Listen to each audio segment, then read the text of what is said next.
Greetings, lore masters. Tonight, our chronicle covers one of the most infuriating, nonsensical, and frankly dangerous institutions in all of Tamriel. We are heading north, far north, to the frozen coast of the Sea of Ghosts, where the wind cuts through plate armour like a hot knife through butter, and the local architecture is best described as precarious. We're going to the College of Winterhold. It's a place of magic, mystery, and management so poor it makes the Dark Brotherhood look like a functional family unit. Let's be honest, you probably wouldn't survive a trip to Winterhold without fast travel, or at least a horse that defies the laws of physics to climb vertical mountains. So before you get comfortable, take a moment to like the video and subscribe, but only if you genuinely enjoy what I do here. Go ahead and drop your location and local time in the comments. I love seeing just how far our guild extends across the realm. Now dim the lights, maybe turn on a fan for that soft background hum, and let's ease into tonight's journey together. The Dragonborn trudges through the deep drifts of snow, the biting wind of the Pale giving way to the absolute freezing desolation of Winterhold. Even the air here feels different, thinner, sharper, tasting of ancient ice and salt spray. To the uninitiated, the silhouette of the college against the grey sky is impressive. It stands like a defiant claw of stone rising from a pillar of rock, isolated from the mainland, dominating the skyline. It looks like a fortress of arcane supremacy, a bastion where the clever men and women of Skyrim retreat to unlock the secrets of the Aetherius. But as our hero draws closer, passing the shivering guards and the ruinous skeletons of what used to be houses, the illusion begins to crack. The grandeur fades, replaced by a lingering question. Is this it?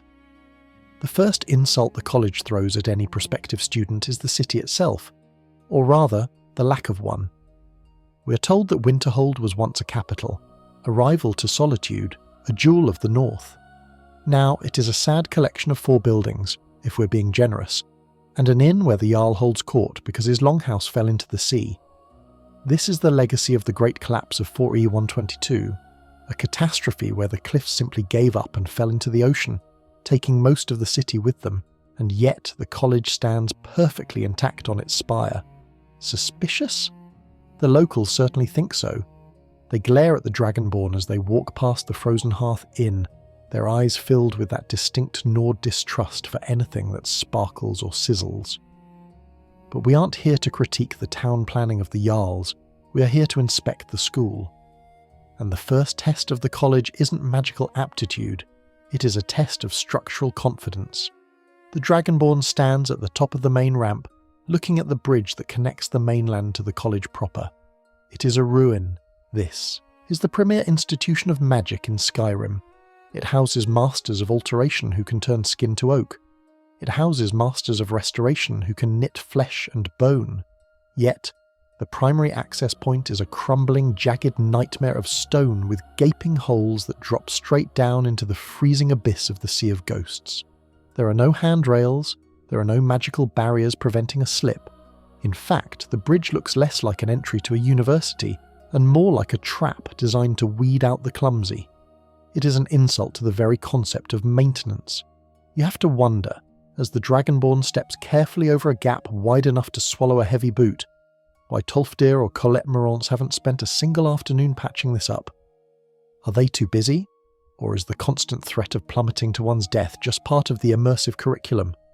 Before the Dragonborn can even risk their neck on the bridge, they are stopped by the gatekeeper, Feralda. She stands there, day and night, in the snow guarding the top of the ramp. She's an Altmer, which immediately sets the tone for the interaction. Haughty, slightly bored, and radiating an aura of superiority that feels unearned given she's acting as a glorified doorman. She blocks the path, crossing her arms, demanding to know what business a heavily armed warrior has with the college. This is where the bureaucratic insult begins. Feralda insists that the college is a selective institution. We don't just let anyone in, she implies. You must prove your worth. You must show that you possess the raw talent necessary to walk these hallowed halls. It sounds prestigious, doesn't it? A test of high magic to separate the wheat from the chaff. And then she asks you to cast a mage light. Or perhaps a firebolt. Sometimes, if she's feeling particularly spicy, she might ask for a fear spell. These are spells that a novice hedge wizard in a bandit cave could cast. These are spells that require about as much magical prowess as lighting a candle. But let's say, for the sake of argument, that the Dragonborn, who may be the legendary listener of the Dark Brotherhood, the Guildmaster of the Thieves' Guild and the Harbinger of the Companions, has never bothered to learn how to make a ball of light. Does Feralda turn them away? Does she shake her head and say, "Come back when you have studied the arts"? No. She offers to sell you the spell right there on the spot. You don't know it? No matter. I can teach it to you for 30 gold. Think about the absurdity of this transaction. The entrance exam to the most exclusive magical university in the province is a pay-to-win microtransaction. It's not a test of aptitude, it's a toll booth. The Dragonborn hands over a pouch of coins, learns the spell in 3 seconds by eating a book, casts it directly at the floor, and Feralda claps her hands like a proud kindergarten teacher. "Well done," she says.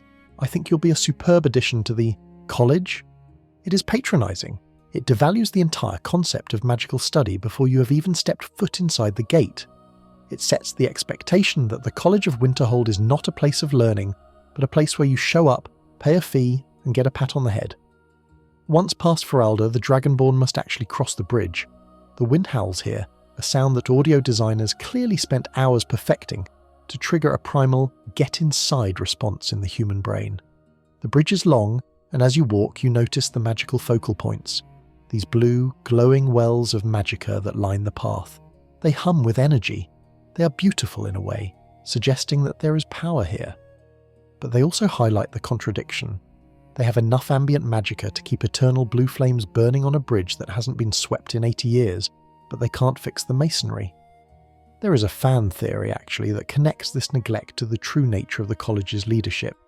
Some believe the bridge is left in disrepair intentionally, a filter to ensure that only those with the will, or perhaps the levitation spells that were conveniently banned in the Third Era, can enter. But looking at the faculty we will meet soon, that feels like giving them too much credit. It feels less like a 4D chess move, and more like administrative apathy. As the Dragonborn reaches the massive iron gates, they creak open, revealing the courtyard. And here, the scale of the insult truly lands. The courtyard is dominated by the statue of Shalidor, the legendary Arch-Mage of the First Era, the man who supposedly whispered to dragons and stole the secret of a life from Akatosh. He stands tall, looking wise and imposing. But look around him. The courtyard is empty. It is barren stones swept by snow. There are no students debating theory on the benches. There are no magical duels practicing control. There is just silence. In the lore, the college is described as a bustling hub where mages from all over Tamriel come to study. In reality, the Dragonborn counts maybe 3 other students: Brelina, Jazago, and Onmund. That's it. That is the entire freshman class. The ratio of staff to students is nearly 1-to-1. It feels less like a university and more like a private tutoring session held in a haunted castle. The Dragonborn steps into the Hall of the Elements, the central structure. The sheer size of it is breathtaking, a massive vaulted chamber designed for practicing dangerous magic safely. Light streams in from high windows, illuminating the intricate patterns on the floor. It echoes, it feels significant, but it also feels cold. Not just temperature cold, but institutionally cold. You're not greeted by a welcome committee or an orientation guide. You're told to find Tolfdir. No one hands you a robe immediately. No one shows you to your room first to settle in. You're just pointed toward a class that is already in session, or about to be. There is a profound sense of loneliness in the College of Winterhold. When you join the Companions, there is a feast, a brawl, a sense of camaraderie. When you join the Thieves' Guild, there is a cynical, rough-and-tumble family dynamic, but here, everyone is isolated in their own research, locked in their rooms or staring blankly at bookshelves. The college feels devoid of the collegiate spirit. It's a collection of introverts forced to share a castle because the rest of Skyrim wants to burn them at the stake. And speaking of burning, let's talk about the Great Collapse a bit more before we head into our first class. The in-game book on the Great Collapse mentions a letter from Arch-Mage Daeneth to the Jarl, written just after the disaster. He claims the college survived because of ancient protective magics laid down long ago. While this sounds convenient, it creates a massive PR problem that the current leadership ignores. The town fell into the sea, the college didn't. To a superstitious Nord farmer, that doesn't look like protective magics. That looks like guilt. The college sits there, pristine and arrogant, looking down on the ruins of the lives it allegedly destroyed. And what does the college do to smooth this over? Do they offer healing services to the town? Do they use alteration magic to rebuild the houses? No. They lock the gates and have Ferelda charge admission. It is a masterclass in how not to integrate with your local community. The Dragonborn stands in the centre of the courtyard, the statue of Shalidor looming above. The snow begins to pick up, swirling around the stone robes of the ancient mage. You can almost hear the old wizard sighing at the state of his legacy. A broken bridge, a pay-to-play entrance exam, a faculty that hides in their towers, and a student body small enough to fit in a single carriage. The journey has just begun, and already the cracks in the foundation are visible, both literal and metaphorical. We haven't even cast our first ward yet, and the sense that this institution is a hollow shell is creeping in like the frost. But surely the education itself will be top tier. Surely the masters here will impart wisdom that justifies the hazardous trek. We turn our eyes to the Hall of the Elements, where Tolfdir is waiting. The first lesson is about to begin, and if you think the bridge was a safety hazard, just wait until you see how they teach safety in the classroom. The heavy doors of the Hall of the Elements groan shut behind the Dragonborn, cutting off the howling wind of the courtyard. Inside, the air is still and smells of dry parchment and ozone.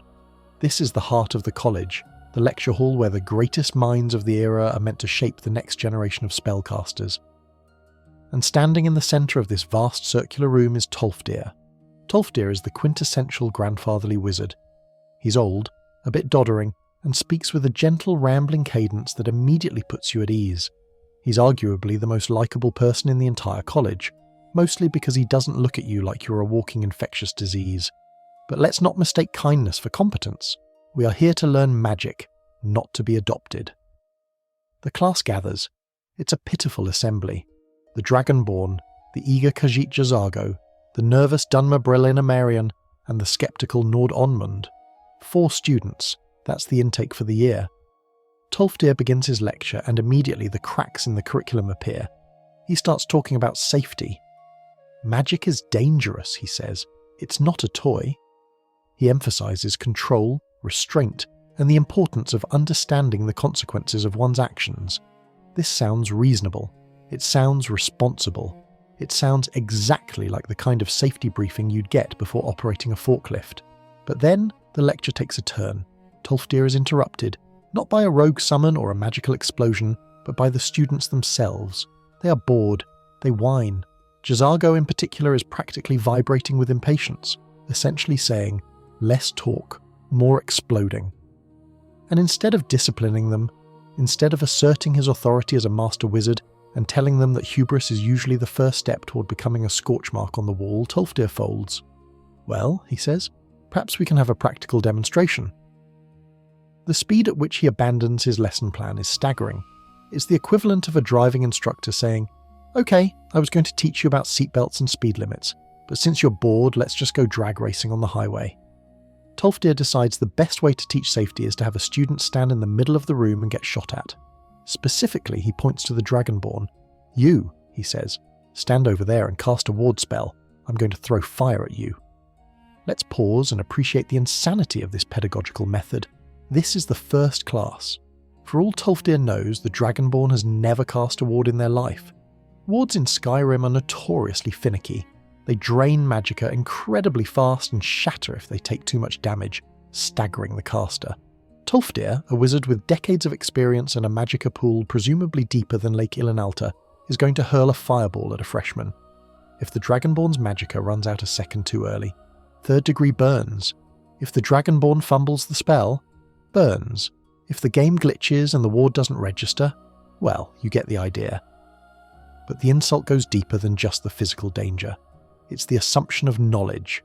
Just like Ferelda at the gate, Tolfdir assumes you know the spell Lesser Ward. If you don't, he teaches it to you for free. This is a nice gesture, but it reinforces the idea that the college has no prerequisites. You can walk in off the street knowing nothing, and within 5 minutes be acting as a live target for a destruction mage. The Dragonborn stands on the seal in the floor, brings up the shimmering, translucent shield of the Lesser Ward, and braces for impact. Tolfdir casts his spell. A bolt of fire streaks across the room and splashes harmlessly against the magical barrier. "Excellent," Tolfdir beams. "See? That's control." And that's it. Class dismissed. That was the entire lesson. You cast one spell, successfully didn't die, and now you are considered ready for fieldwork. There is no discussion of magical theory, no study of the schools of magic, no homework. Tolfdir immediately pivots to, "Well, I think we're ready to explore some ancient ruins. Meet me at Saarthal in a few hours." This creates a jarring disconnect in the pacing of the student experience. In a real university, or even a properly paced RPG questline, you would expect a series of lower stakes tasks. Maybe fetch some ingredients for an alchemy lab, practice illusion on a dummy, or help catalogue books. You would build up to the dangerous stuff. Here, the college operates on a sink or swim philosophy where swim means fight Draugr Deathlords immediately. The sheer negligence of sending these 3 other students to Saarthal cannot be overstated. Onmund is a Nord who is already conflicted about magic. Throwing him into a Nordic tomb filled with the restless dead of his ancestors seems like a recipe for psychological trauma. Brelina is a nervous wreck who clearly needs a supportive environment, not a dungeon crawl. And Jazago is an arrogant disaster waiting to happen, the kind of mage who will absolutely trigger a trap because he thinks he's smarter than the pressure plate. And yet, Tolfdir, the man preaching safety, is the one leading this expedition. It's a contradiction that defines the college. They pay lip service to caution while constantly pushing you into mortal peril with zero preparation. There is a mechanic in the game lore, specifically in the notes on Ward's book you can find, that explains wards are meant to be defensive barriers that recharge when not under attack, but break under sustained pressure.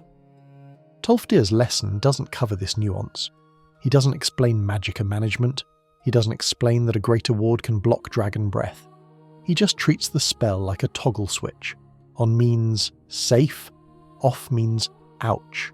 It's a superficial understanding of magic that permeates the entire questline. The college isn't teaching you to be a mage, it's teaching you to be a magical soldier. Furthermore, consider the ward spamming phenomenon. Because the game mechanics for wards are clunky, you have to hold the button, you move slowly, your magicka drains rapidly. Most players abandon this spell immediately after this quest. It's inefficient compared to just dodging or wearing better armour. So, the one specific skill the college forces you to learn is arguably one of the least useful for a typical adventurer unless you are role-playing a pure pacifist mage. The lesson feels like a tutorial for a mechanic that the developers knew most people would ignore. As the Dragonborn leaves the Hall of the Elements to prepare for the trek to Saarthal, they might wander into the Hall of Attainment to see their living quarters. This is another subtle insult. The room is fine. It's a stone cell with a bed and a wardrobe. It's cold. There's no fireplace in the room, just a central fire pit in the common area. But the real kicker is the loot. The college is full of soul gems, ingredients, and books that are marked as owned. If you, the student, take a piece of bread from the common table, it's stealing. You are a member of this institution, risking your life for it, and yet you have to scavenge for food like a beggar or buy it from the inn. The hierarchy of the college is also strangely flat here. Tolfdir sleeps in a room identical to the students.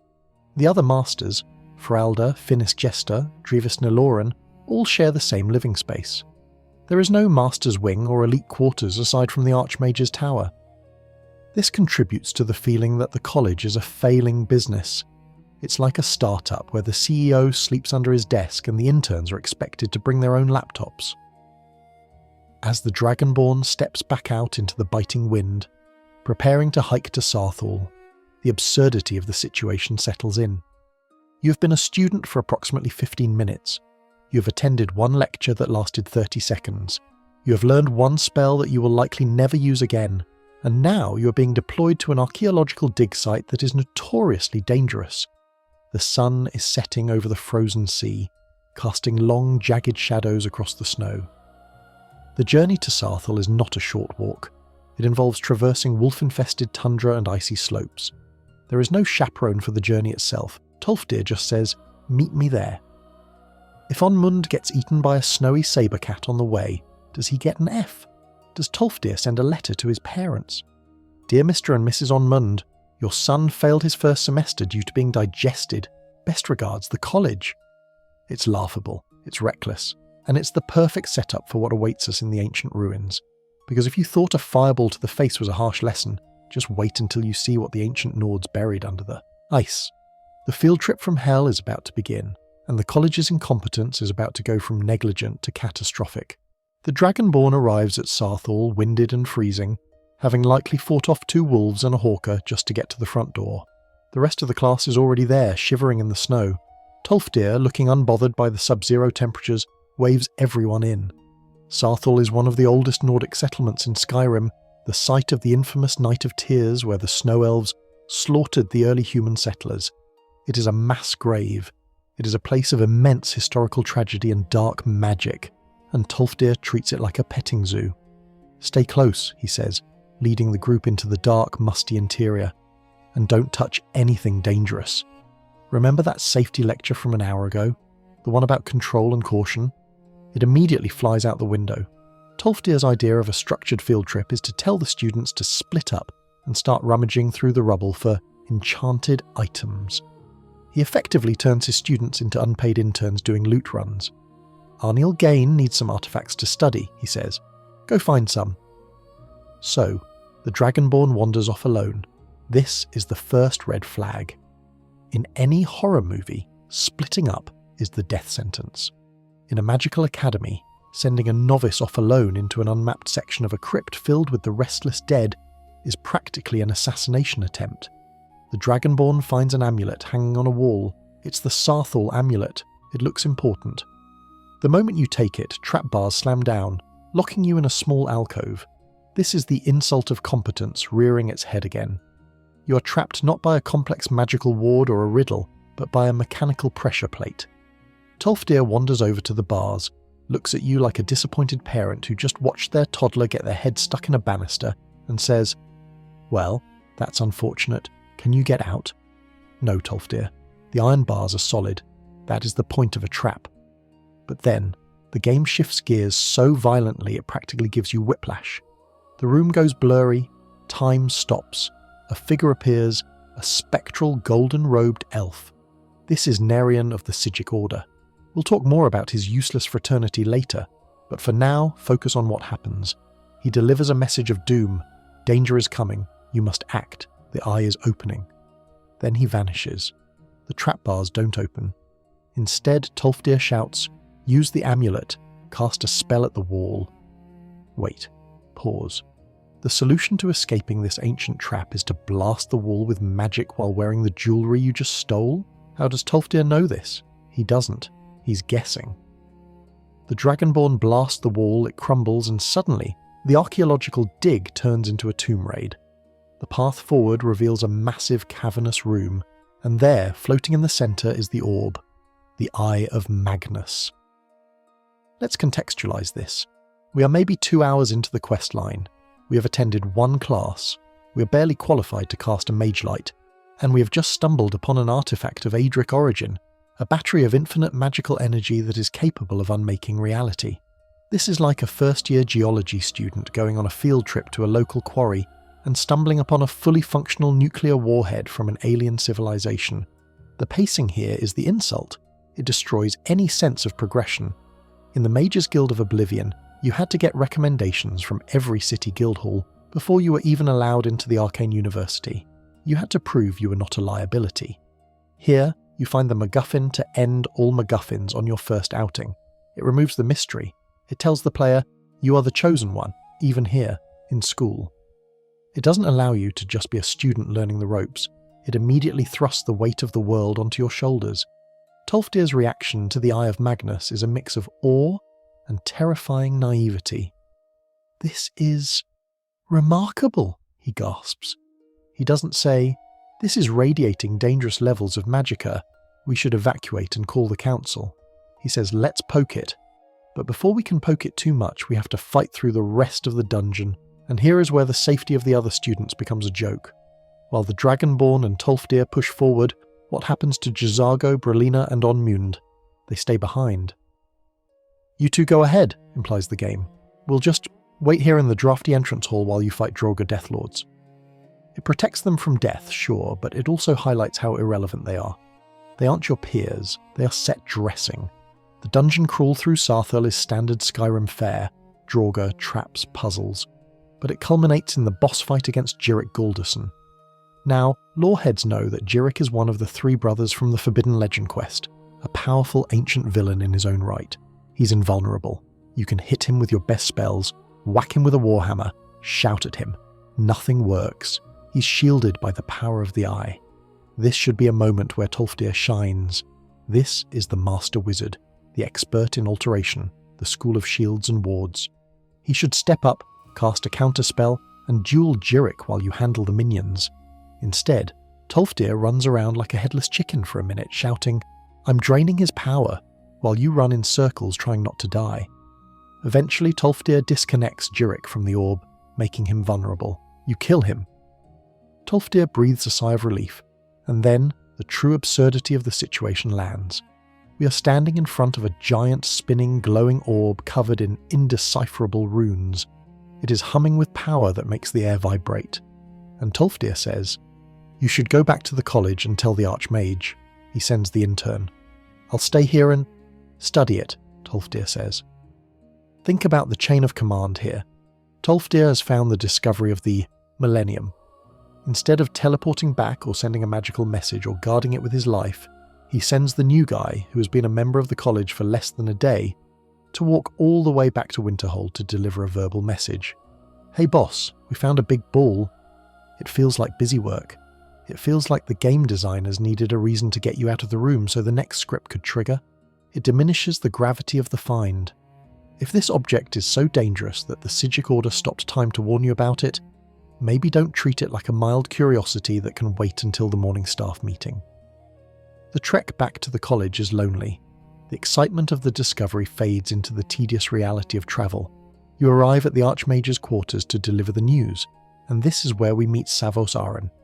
We will discuss Savos in more detail later, but his reaction to the news is the cherry on top of this insult sundae. You tell him, "We found something in Saarthal, a giant orb. Tolfdir says it's important." Savos looks at you with the tired eyes of a bureaucrat who has been dealing with budget cuts all morning. "Did he now?" he seems to say. "Well, I suppose we should look into it." There is no urgency, no alarm. The Psijics are freaking out, the Draugr are waking up, Tolfdir is vibrating with excitement, but the administration is asleep at the wheel. Savos gives you a reward, usually a random star for a circlet, and sends you to the library. "Go ask Urag about it," he says. The quest for knowledge is reduced to go ask the librarian. The College of Winterhold, supposedly the pinnacle of magical research, apparently has no idea what is buried in its own backyard, and the Arch-Mage can't be bothered to go look at it himself. This section of the story, from the trap to the return, encapsulates the core problem with the college questline. Unearned escalation followed by administrative apathy. You're given too much power too quickly, the Eye, but the world reacts to it with a shrug. You're the protagonist, so you must find the thing, but because you are a novice, the masters treat you like a courier. It's an insult to the player's intelligence to suggest that a freshman student would be the linchpin of this operation. Imagine if Harry Potter found the Philosopher's Stone in his first week, and Dumbledore said, "Cool, go tell the librarian, I'm going to take a nap." As the Dragonborn heads to the Arcaneum, leaving the frozen ruins of Saarthal behind, the weight of the orb's mystery hangs over the narrative. But it's not a mystery of what is this object, it's a mystery of why is everyone so bad at their jobs. The Eye of Magnus is now in play. It is a plot device so powerful it broke the game's pacing, and as we will soon see, its presence attracts the attention of people far more annoying than Draugr. The Thalmor are watching, the Psijics are watching, and you, the student who just wanted to learn how to cast a better fireball, are stuck in the middle, holding a permission slip that nobody signed.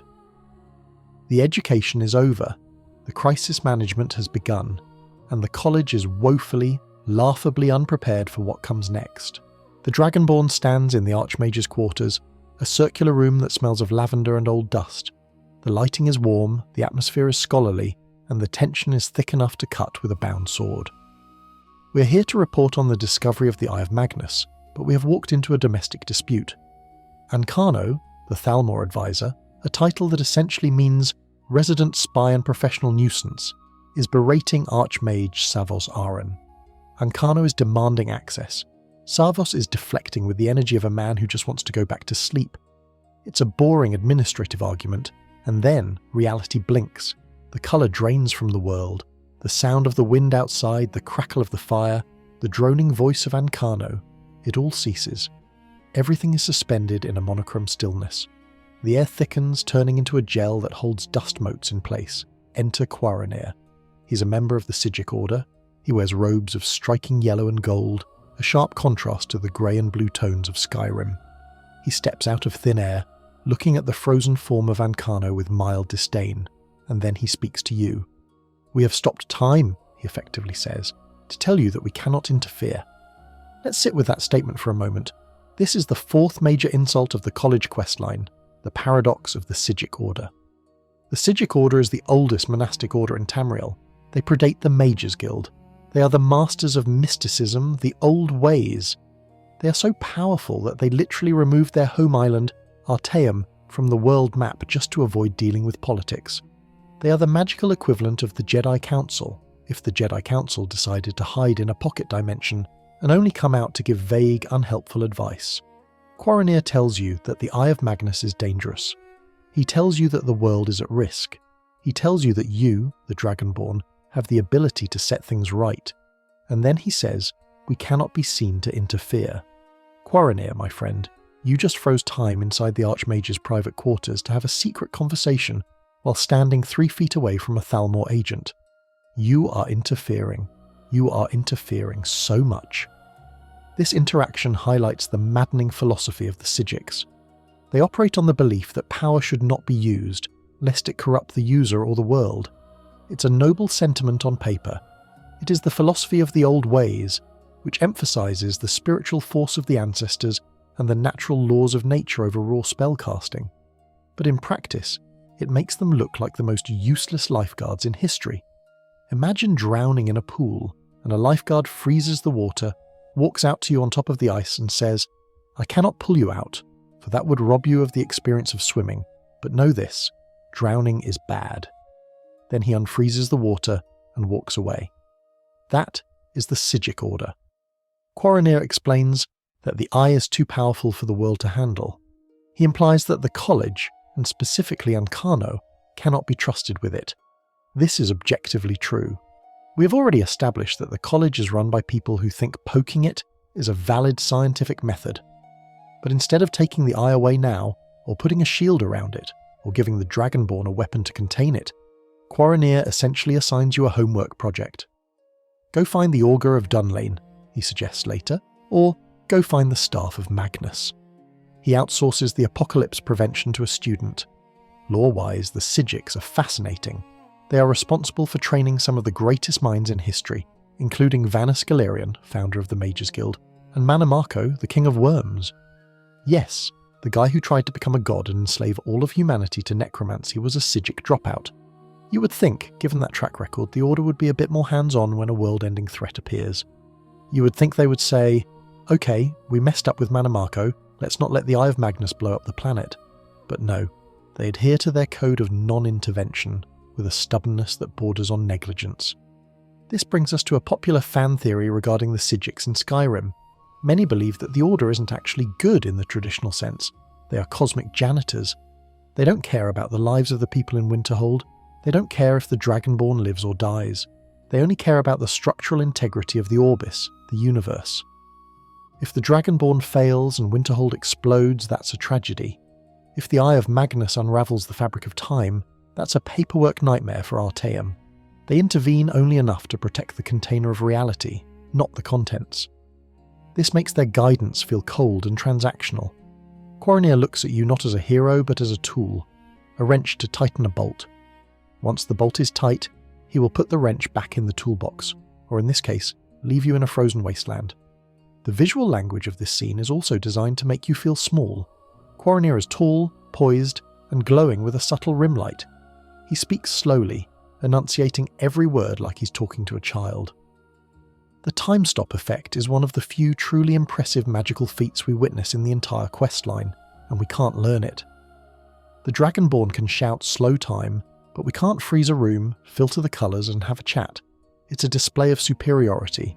It's the developers showing us this is what real magic looks like before sending us back to casting Firebolt at wolves. After Quaranir delivers his cryptic warning, he unfreezes time and immediately pretends he wasn't there. "I was just leaving," he says to Ancano. Ancano, naturally suspicious, demands to know what is going on. Quaranir just walks out. He leaves you alone in the room with a furious Thalmor agent and a confused Arch-Mage. "What did he say to you?" Ancano demands. And here is the kicker. You can't really explain it. "He stopped time and told me the ball is bad." It sounds insane. The Psijic intervention actually makes your life harder. Now Ancano is suspicious of you. He thinks you're conspiring with the Order. By trying to be subtle, Quaranir has put a target on your back. There is a deeper, obscure lore tidbit here found in the Pocket Guide to the Empire. It mentions that the Psijics possess the ability to communicate telepathically and move through the dreaming sleeve. If they can do this, why appear physically at all? Why risk exposure? Why not just beam the information into the Dragonborn's head while they are sleeping? The answer cynically is that the game needed a cutscene. But narratively it reinforces the college's irrelevance. The Psijics didn't go to Savos Aren, they didn't go to the Master Wizard Tolfdir, they came to the new kid. This undermines the authority of every NPC in the building. It confirms what we suspected in Section 1. The leadership of the college is so incompetent that the Cosmic Guardians of Reality skipped the Arch-Mage entirely and went straight to the intern. As Quaranir exits, the reality of the situation settles in. You have a giant bomb in the basement, the Eye. You have a spy yelling at you, Ancano. You have a boss who doesn't care, Savos. And the only people who know what's going on are a group of monks who just brubbed out of existence. The insult here is the lack of agency. You are being pushed along a track by forces you don't understand, given tasks that are too big for you, with allies who refuse to help. A true mentor fights alongside you, or at least gives you a weapon. The Psijics give you a riddle and a headache. Furthermore, consider the implications of their magic. If they can stop time, they could have walked down to the Hall of the Elements, picked up the Eye of Magnus, put it in a bag, and left before Ancano finished his sentence.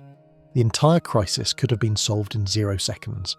The fact that they don't do this implies that they want this conflict to happen. They want the Eye to be tested, or perhaps they are testing you.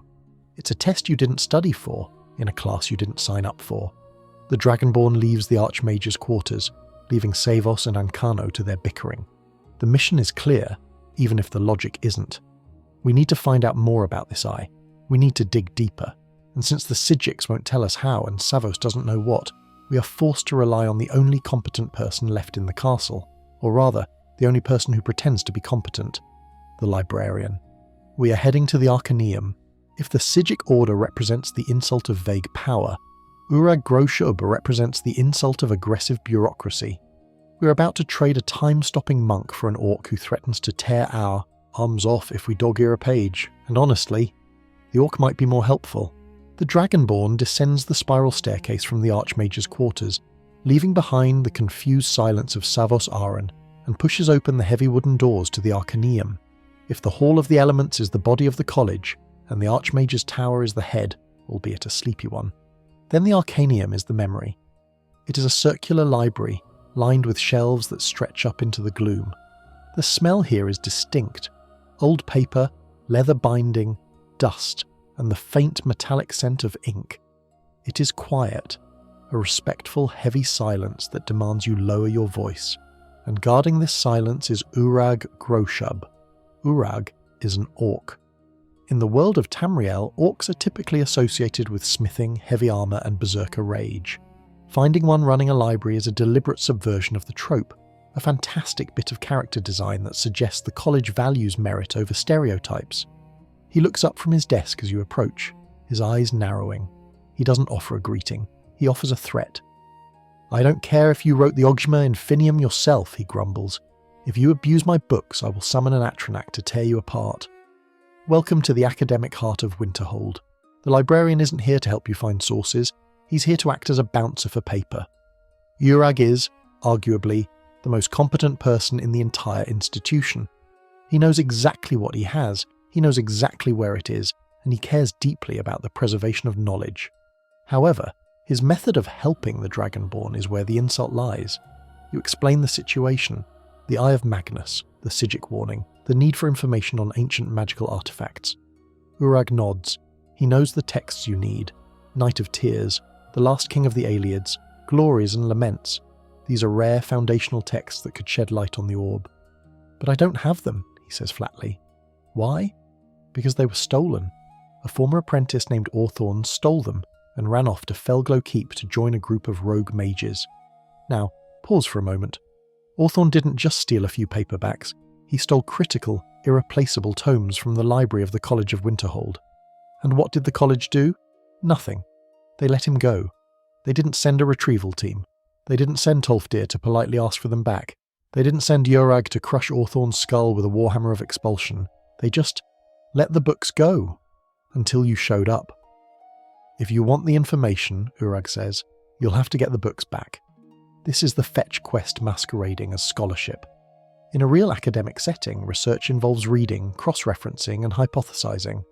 In Skyrim, research involves killing 30 necromancers in a damp fort. The game conflates finding the book with learning the information. You, the student, are not asked to read the books. You are asked to be the delivery driver. So, the Dragonborn sets off for Felglow Keep. This is not a quick jaunt. It is a fortress occupied by a coven of warlocks who have broken away from the college. These are mages who found the college's loose ethical standards too restrictive. Think about that. The college lets you practice necromancy in your room, but these guys thought, no, we need to be more evil. Felglow Keep is a slaughterhouse. It is filled with vampires, summoned Daedra, and mages who spam Ice Storm in narrow corridors. It is a significant difficulty spike for a low-level player, and it highlights the total lack of security the college possesses. A single apprentice was able to walk out with armfuls of rare books, travel across the province, and set up shop in a fortress, and the college's response was a collective shrug. When you finally find Orthorn in the keep, he is locked in a cage. The rogue mages turned on him. He begs for help. He is pathetic, whiny, and clearly regrets his life choices. You can let him out or leave him there. But the real prize is the Caller. The Caller is the leader of this sect. She is an Altmer, because of course she is, who waits for you at the end of the dungeon, and she possesses a level of charisma and menace that is completely absent in the actual college faculty. She tries to negotiate. You want the books? Take the elf, Orthorn, instead, she offers. It's a cold, calculated trade. Eventually violence ensues because this is Skyrim, and you retrieve the books. You trudge back to the college, bloodied, exhausted, and carrying 3 heavy volumes of ancient lore. You slap them down on Urag's desk. Here, you pant. I killed an entire cult for these. Urag looks at them. Good, he grunts. I'll take a look. He doesn't say, thank you. He doesn't say, by the 9, you survived Felglow Keep. He just takes the books and tells you to come back later while he translates them. This interaction reinforces the idea that the Dragonborn is the college's errand boy. The faculty are the thinkers, and you are the muscle. But the problem is, the faculty aren't thinking very hard. Urag had these books under his nose for years before they were stolen. Did he read them then? Did he catalogue the dangers of the Eye of Magnus before it was dug up? Apparently not. The knowledge only becomes relevant when it becomes a quest objective. Let's look at the books themselves for a moment. Night of Tears is the most interesting of the bunch. It details the true reason the Snow Elves attacked Saarthal. Standard history says the elves were just jealous of human expansion. But the book suggests they attacked because they found something buried under the city, the Eye. They wanted to control it. This is a crucial piece of lore. It reframes the entire history of human-elf relations in Skyrim. The first genocide in human history was fought over this glowing ball you found in the basement, and yet this information is treated as a footnote. Urag summarizes it for you. You don't get a lecture on the geopolitical ramifications of the Saarthal atrocity. You get a bullet point. Ball is old. Elves wanted it. Bad things happen. There is an obscure detail here regarding Urag's inventory. If you ask him about the Elder Scrolls later in the main quest, he reveals that he has one. Or rather, he knows where to get one. He treats an Elder Scroll, a fragment of creation itself, with the same grumpy possessiveness he treats a copy of the lusty Argonian maid. You think you can just read it, he scoffs. It will blast your mind into the Aetherius. This suggests that Urag is actually sitting on a hoard of dangerous knowledge that he refuses to share. He is a dragon, but instead of gold, he hoards paper.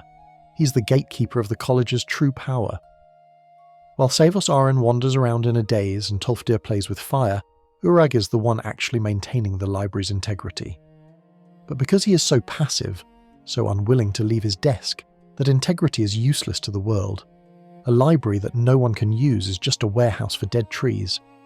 The insult of the Arcanium is that it promises depth, but delivers superficiality. The shelves are full of books, but 90% of them are the Firmament or Beggar Prince. The unique quest-critical books are always missing, or stolen, or lost. The game tells you, we have all the answers, and then immediately says, actually we lost the answer key, go find it. As the Dragonborn waits for Urag to finish reading, they might wander the library. They might see the display cases. These cases are locked, master locks. If you pick them, you are stealing from your own school. Again, the hostility. The college treats its students like potential thieves, and to be fair, given Orthorn, maybe they are right, but it creates a hostile learning environment. Urag finally finishes his review. He tells you that the books confirm the eye is dangerous, we knew that, and that it requires a specific key to control it safely, the Staff of Magnus. And where is the staff, you ask? I don't know, Urag essentially says, but Tolfdir might have figured something out by now. So the quest passes the baton back to Tolfdir. You have killed a keep full of warlocks, retrieved ancient texts, and been insulted by an orc. All to be told, go ask your teacher again. It's a loop of administrative deferral. No one wants to take responsibility. Urag points to Tolfdir. Tolfdir points to the Arch-Mage. The Arch-Mage points to the library. You are the ball in a game of bureaucratic pinball. But there is a darker implication to Urag's role. Why does an orc, a race often marginalised and misunderstood, choose to serve a college that is falling apart? Perhaps Urag knows that the college is a sham. Perhaps he stays because the library is the only place he can be left alone. He has carved out a little kingdom of dust and silence, and he defends it not because he believes in the college's mission, but because he just wants to read in peace. He represents the apathy of the tenured professor. He has his position. He has his books. The world outside can burn. Winterhold can fall into the sea again. But as long as no one touches his first edition of Souls black and white, he is content. As the Dragonborn leaves the Arcanium, the silence of the library feels less like reverence and more like stagnation. The knowledge is there, but it is static. It is guarded by a beast who growls at curiosity. The college isn't spreading knowledge, it is burying it. And speaking of burying things, our next stop takes us deep underground. Because apparently the library didn't have enough answers, and Tolfdir has a hunch. There is someone, or something, else living in the college. Someone who has been down there for a very, very long time. We are going to the Midden. We are going to meet the Augur. And if you thought the librarian was rude, wait until you meet the glowing ball of energy who lives in the sewer and speaks in riddles. Tolfdir, scratching his beard in the Hall of the Elements, finally has a breakthrough. Or rather, he has a vague memory that he should have shared days ago. There is one, he muses. The Augur of Dunlain. He might know something. When you press him for details, Tolfdir gets evasive. He doesn't say he's in the faculty lounge. He doesn't say he's retired in solitude. He points downward. He's somewhere below, in the Midden. The Midden. Let's talk about the architectural decision to place a dungeon directly beneath a school. In most universities, the basement houses the boiler room, maybe some storage for extra desks, or a lost and found. At the College of Winterhold, the basement is a literal ice cavern filled with undead, aggressive wildlife, and a Daedric summoning forge. It is the plumbing of the college, but instead of rats, it has ice wraiths. Instead of leaking pipes, it has Draugr that crawl out of the walls. The Dragonborn descends the trapdoor. The transition is immediate. The scholarly air of the Hall of Attainment vanishes, replaced by the smell of rot, frozen waste and damp stone. This is where the college throws its garbage, and apparently its mistakes. Navigating the Midden is an insult to sanitation. You're wading through bone-chilled water, slipping on ice, and fighting off frostbite spiders that have clearly been feeding on dropped sweet rolls and wayward apprentices for generations. It creates a stark contrast. Upstairs, they debate the finer points of restoration. Downstairs, it's a survival horror game. Deep in the bowels of this frozen sewer lies a locked door. The Midden Dark. The name itself suggests that the regular Midden wasn't depressing enough. You enter, and the atmosphere shifts again. It's quiet here. Eerily so. And then you hear the voice. "We know you," it rasps. "We know what you seek." You approach a locked gate. Beyond it lies a room filled with magical energy. And floating there is the Augur of Dunlain. The Augur is not a person, not anymore. He is a ball of blue light. He looks like a massive sentient mage light that gained depression. He's incorporeal, a being of pure energy fused with the college's foundations. Here is the core in-game fact. The Augur of Dunlain was once a student at the college. He was brilliant, ambitious, and clearly talented. But something went wrong. Tolfdir mentions, if you press him, that the Augur was involved in an accident resulting from his pursuit of power. Now he exists in a state of permanent paradox, connected to the energies of the college but exiled from its society. The insult here is twofold. First, the college has a literal oracle living in its basement, and they treat him like a shameful secret. Savos Aren, the Arch-Mage, never mentions him. Mirabel Irvine acts like he doesn't exist. Only Tolfdir, in a moment of desperation, sends you to him. Imagine having a supercomputer in your basement that can predict the future, but you unplugged it because it hums too loudly and reminds you of your own failures. Second, consider the Augur's living conditions. He's a being of pure magic, yes, but he is living in a sewer. Does he not deserve a room in the Hall of Countenance?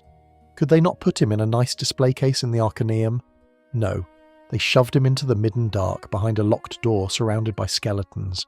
It's solitary confinement for the crime of being too good at magic, or perhaps for failing in a way that embarrassed the administration. The Dragonborn approaches the glowing ball.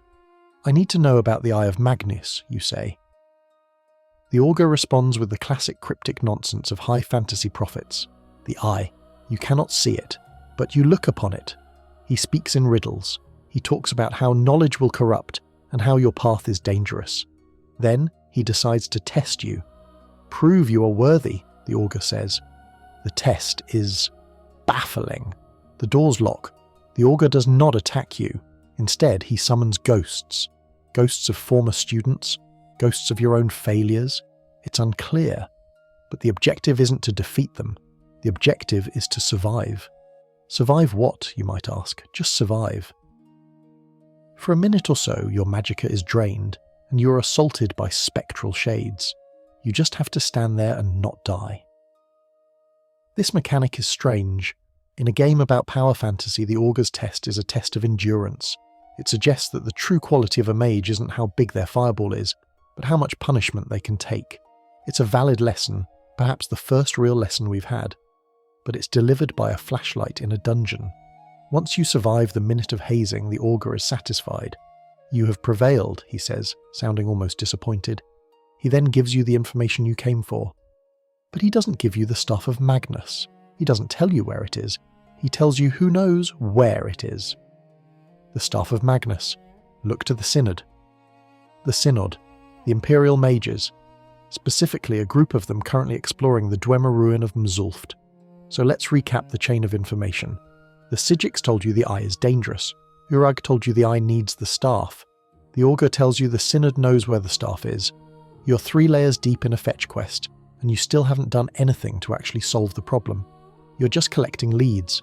The Augur of Dunlain represents the tragic cost of the college's ambition, a theme the game hints at but refuses to explore deeply. There is a fan theory that the Augur is actually the source of the college's infinite magicka supply, the reason the blue wells on the bridge never go out. Some believe he is being harvested, battery-style, by the Arch-Mage. This would explain why Savos is so hush-hush about him. If the students knew their magical energy was coming from the tortured soul of a former classmate, enrollment might drop even further. It adds a sinister, dark academia layer to the story that the actual dialogue glosses over. The Augur's final words to you are haunting. We are the Augur of Dunlain, and we are all that remains. All that remains of what? Of the old college? Of a specific era of magic? Or is he warning you that this is your future? If you keep poking at the Eye of Magnus, will you too end up as a glowing ball in a sewer, giving advice to future protagonists? It's a chilling thought. But the game doesn't let you dwell on it. The quest update pops up. Find the researchers in Mzulft. As you leave the midden dark, stepping back over the piles of bones and frozen slime, you have to wonder about the morality of the college. They have a sentient being trapped down here. They essentially use him as a break glass in case of emergency diviner. They don't feed him, does he eat, they don't talk to him, and they certainly don't clean his room. The existence of the Augur is an insult to the dignity of magic. It shows that in Skyrim, if you reach the pinnacle of arcane understanding, your reward isn't godhood or respect. It's exile. It reinforces the Nord cultural bias against magic. See? That's what happens when you mess with things you don't understand. You turn into a nightlight. There is also an obscure lore tidbit found in the game files. Unused dialogue suggests the Augur was meant to be more involved, perhaps even explaining the Great Collapse. He is the only entity old enough and present enough to know exactly what happened when Winterhold fell. But in the final game, he is silent on the matter. He focuses only on the Eye. This omission feels like another missed opportunity, another piece of the puzzle lost to the cutting room floor, leaving the Augur as just another checkpoint in a long list of errands. The Dragonborn emerges from the trapdoor back into the courtyard. The wind is still howling. Ancano is probably still pacing in the Arch-Mage's quarters, and you are now tasked with finding a group of Imperial mages in a Dwemer ruin. Why the Synod? The Synod are the bureaucratic mages of Cyrodiil. They are the rivals of the College of Whispers. They care about politics, artifacts, and gaining favour with the Elder Council. If the College of Winterhold is a failing community college, the Synod is a government committee obsessed with red tape. The fact that they are the ones looking for the staff of Magnus is worrying. It means the Empire is making moves. It means the political landscape is shifting. And it means you have to go into a Dwemer ruin. Dwemer ruins. Mzulft. If Saarthal was a dangerous field trip, Mzulft is a marathon of misery. It is massive. It is filled with Thalmor. And it is the next stop on our why is this degree taking so long tour. We are leaving the college behind for a while. We are heading to the Eastern Mountains. We are going to find a scientist named Paratus Decimius, and we are going to learn that the college's incompetence is actually world-renowned. Because even the Synod thinks Winterhold is a joke. Get your dwarven metal ingots ready, adventurers. We're going underground again. And this time, there's no glowing ball to save us. Just miles of brass pipes, ticking gears, and the distinct feeling that this quest is being padded out. The Dragonborn departs Winterhold, leaving behind the frozen cliffs and the glowing Augur, and heads southeast. The destination is Mzulft. If you have played Skyrim for any length of time, the name Mzulft likely triggers a phantom ache in your inventory management muscles. It is not just a dungeon, it is a lifestyle. It is a sprawling, multi-zone Dwemer city buried beneath the Velathi Mountains, and for the College of Winterhold questline, a narrative ostensibly about mastering the arcane arts, it serves as a massive steam-powered roadblock. This is the insult of padding. The story has momentum, the Eye is unstable, the Thalmor are plotting, the Psijics are freezing time, and then the game says, hold on, go clear out a 3-hour dungeon filled with blind elves and brass robots. Upon arriving at the entrance, the Dragonborn encounters the Synod, or rather, what's left of them. Gavros Plinius, a Synod researcher, is dying in the foyer. He gasps out a few final words about a crystal and Paratus before expiring. Here is a recurring theme in this questline: the competent outsider who dies immediately so you have to do their job. Gavros was a professional researcher from the Imperial City. He likely had funding, a team, and a mandate from the Emperor. He made it exactly 10 feet inside the door. You, a student who learned your only offensive spell yesterday, are expected to succeed where the Empire's finest failed. You loot his body, obviously, to find the key, and the slog begins. Mzulft is relentless. It is corridor after corridor of bronze pipes, hissing steam, and the clanking of Dwemer spiders. Then come the Thalmor, hundreds of them. The sheer volume of combat in Mzulft is staggering. It turns the Mage questline into a test of DPS, damage per second. If you are role-playing a pure mage, running out of magicka here is a death sentence. You end up whacking Chorus with a dagger, or more likely, reverting to a stealth archer build because you just want it to end. Deep in the ruins, after fighting through the Mzulft Aedrome, a room so large it has its own weather system, you find a locked door. Behind it is Paratus Decimius. Paratus is the surviving Synod member, and if you thought Ancano was arrogant, Paratus is a special breed of Imperial bureaucrat. He is annoyed. He assumes you are there to steal his work. He insults the College of Winterhold immediately, calling it a backwater, and implying that the mages there are savages playing with sticks. I need the focusing crystal, he demands. Gavros has it. You tell him Gavros is dead. Paratus doesn't mourn. He effectively rolls his eyes and says, "Well, did you bring the crystal?" "No, because the game decided to play a prank on you. The crystal isn't on Gavros's body, it's on a Thalmor Gloomlurker who wandered off in a different direction. This is the fetch quest Inception. You are on a quest, Staff of Magnus, which sent you to a dungeon, Mzulft, to find a guy, as Paratus, who sends you on a sub-quest to find an item, focusing crystal, that you need to open a door to find the location of the first item. It is busy work designed to extend the playtime. Once you retrieve the crystal and return, Paratus finally lets you into the Oculary. The Oculary is undeniably cool. It's a massive observatory with a domed ceiling of lenses and mirrors, designed by the Dwemer to chart starlight and magical ley lines. It is a visual spectacle. But the puzzle to activate it is weird. You have to place the crystal in the centre. Light beams shoot up. Paratus yells at you to align the beams. How do you do this? By casting frostbite and flames on the crystal. Here is the core in-game fact. The focusing crystal expands when heated and contracts when cooled. This changes the angle of the light refraction.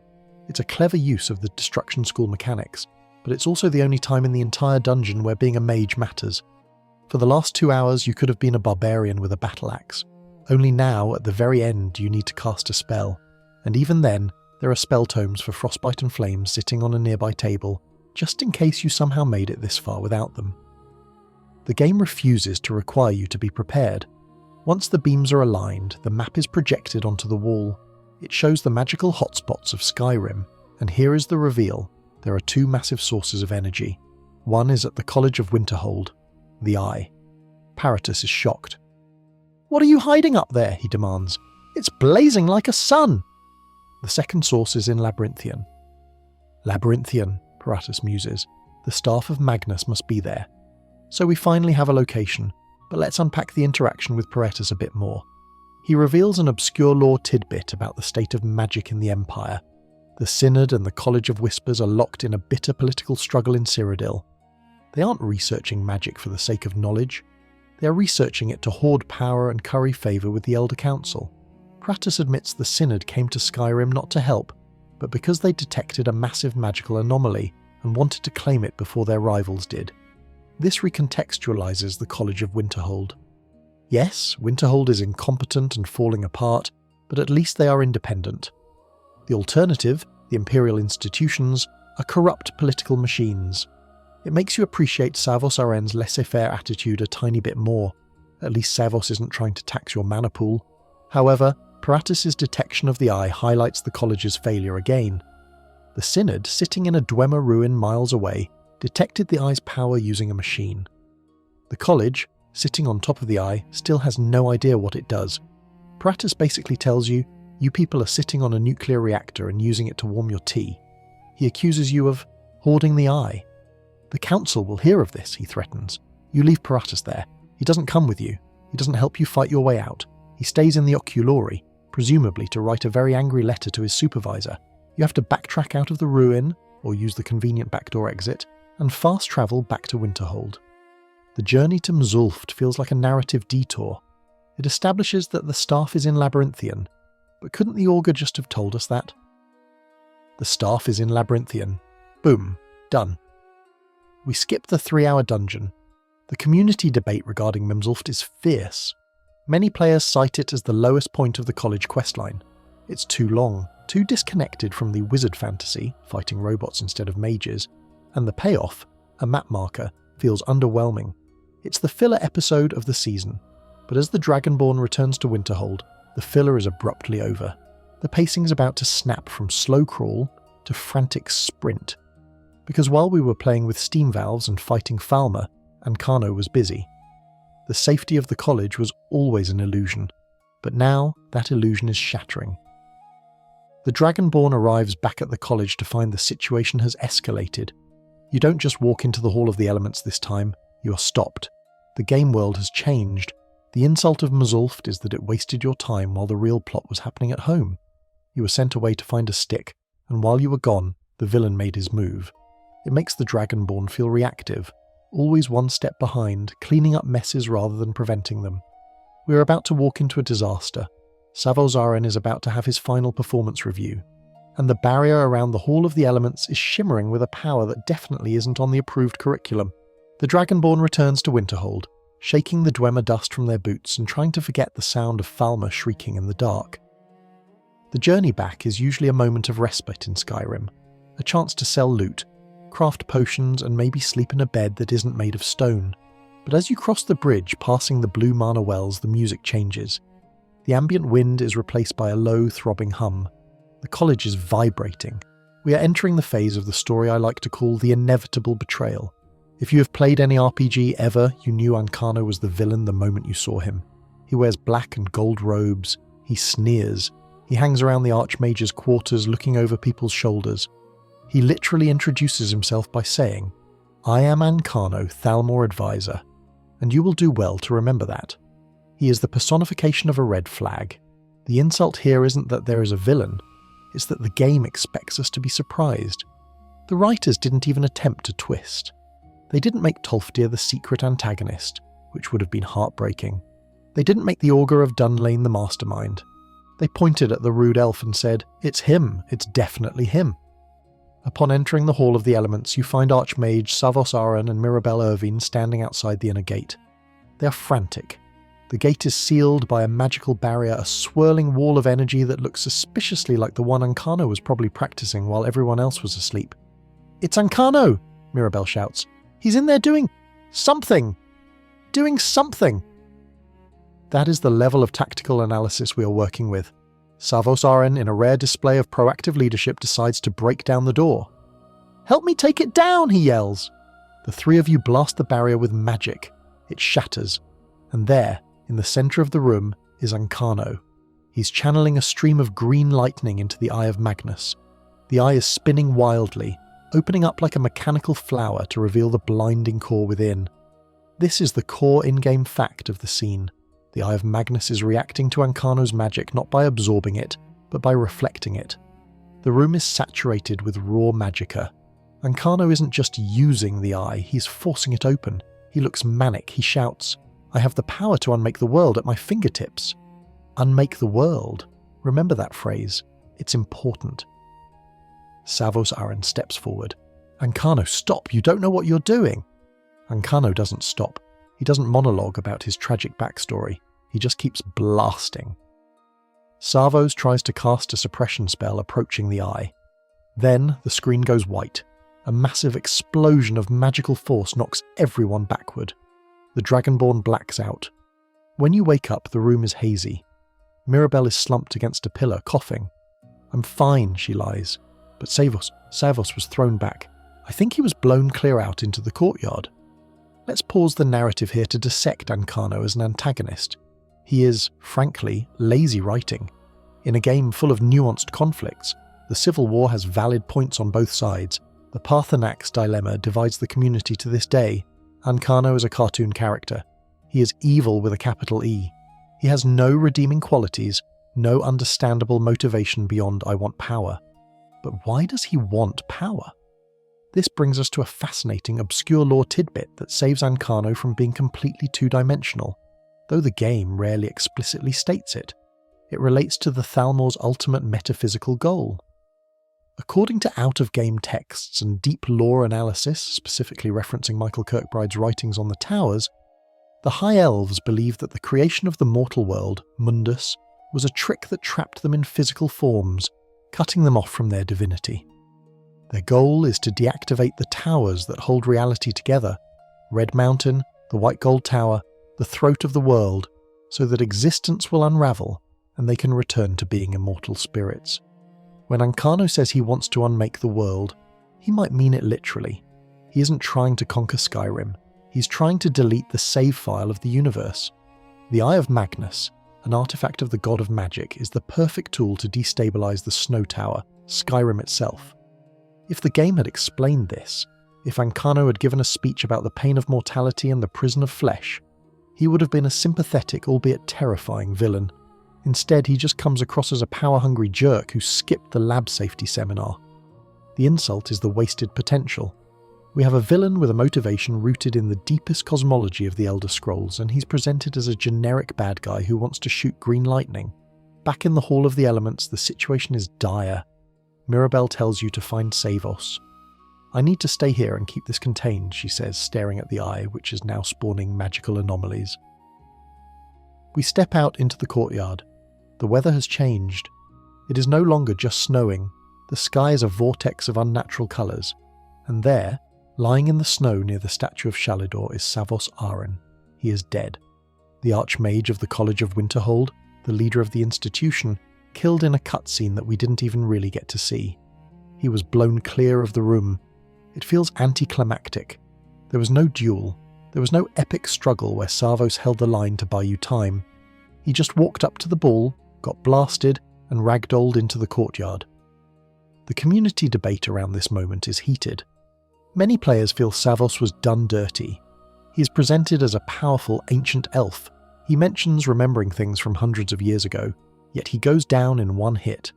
Others argue that this proves Savos was never powerful, that he was a politician who coasted on his reputation and the sacrifices of others, like the friends he left behind in Labyrinthian, which we will get to. Regardless of his power level, his death creates a massive vacuum. And who steps up to fill it? Tolfdir? Mirabelle? Mirabelle is technically the master wizard, the second in command. She should take charge. But when you rush back inside to tell her Savos is dead, she doesn't rally the troops. She doesn't organise a defence. She looks at you, the student who joined last Tuesday, and says, "We need the staff of Magnus, you have to go get it." Me? You might ask. What about you? "I'll stay here and try to hold a barrier," she says. This is the classic NPC excuse. Mirabelle is going to stand in one spot and play a looping animation of casting a spell so that the player is forced to be the hero. It makes sense for gameplay, but narratively it's absurd. The college is under siege by a god-tier magical entity. This is an all-hands-on-deck situation. Tolfdir is nowhere to be seen, probably still napping in the lecture hall. The other master trainers, Feralda, Drevis, are wandering around their rooms asking if you want to buy spell tomes. The college is burning, and you are the only one grabbing a bucket. Mirabelle gives you the talk of Labyrinthian. It's a key. "Savos gave me this," she says. "He said if anything happened, I should know what to do." So Savos knew. He knew his past would catch up to him. He knew the staff was in Labyrinthian because he left it there. He's been sitting on the solution to this crisis for decades, perhaps centuries, and only now, when he is dead, do we get the key. This reveals the ultimate insult of Savos Aren's leadership. He was a hoarder of secrets. He endangered the entire college because he was too ashamed to admit he lost the staff in a dungeon when he was young. He is the Dumbledore of Skyrim, secretive, manipulative, and ultimately the cause of his own demise. Mirabelle urges you to leave. Go! Labyrinthian is near Morthal, find the staff. But you can't just fast travel away. The town of Winterhold is under attack. As you exit the college gate, you see them. Magical anomalies. These are floating, glowing wisps of ice and energy. They look like aggressive cotton candy. They are swarming the town. This is the immediate consequence of Ancano's tampering. The magic is leaking out. And who is defending the town? Is it the guards? The Jarl? No, it's you. Again. You have to fight your way through these anomalies to get to the carriage or the map marker. They are annoying enemies, small, fast, and they explode when they die. They are the perfect embodiment of the college's mess. The townspeople of Winterhold, who already hated the college, are now being assaulted by the literal byproduct of the college's incompetence.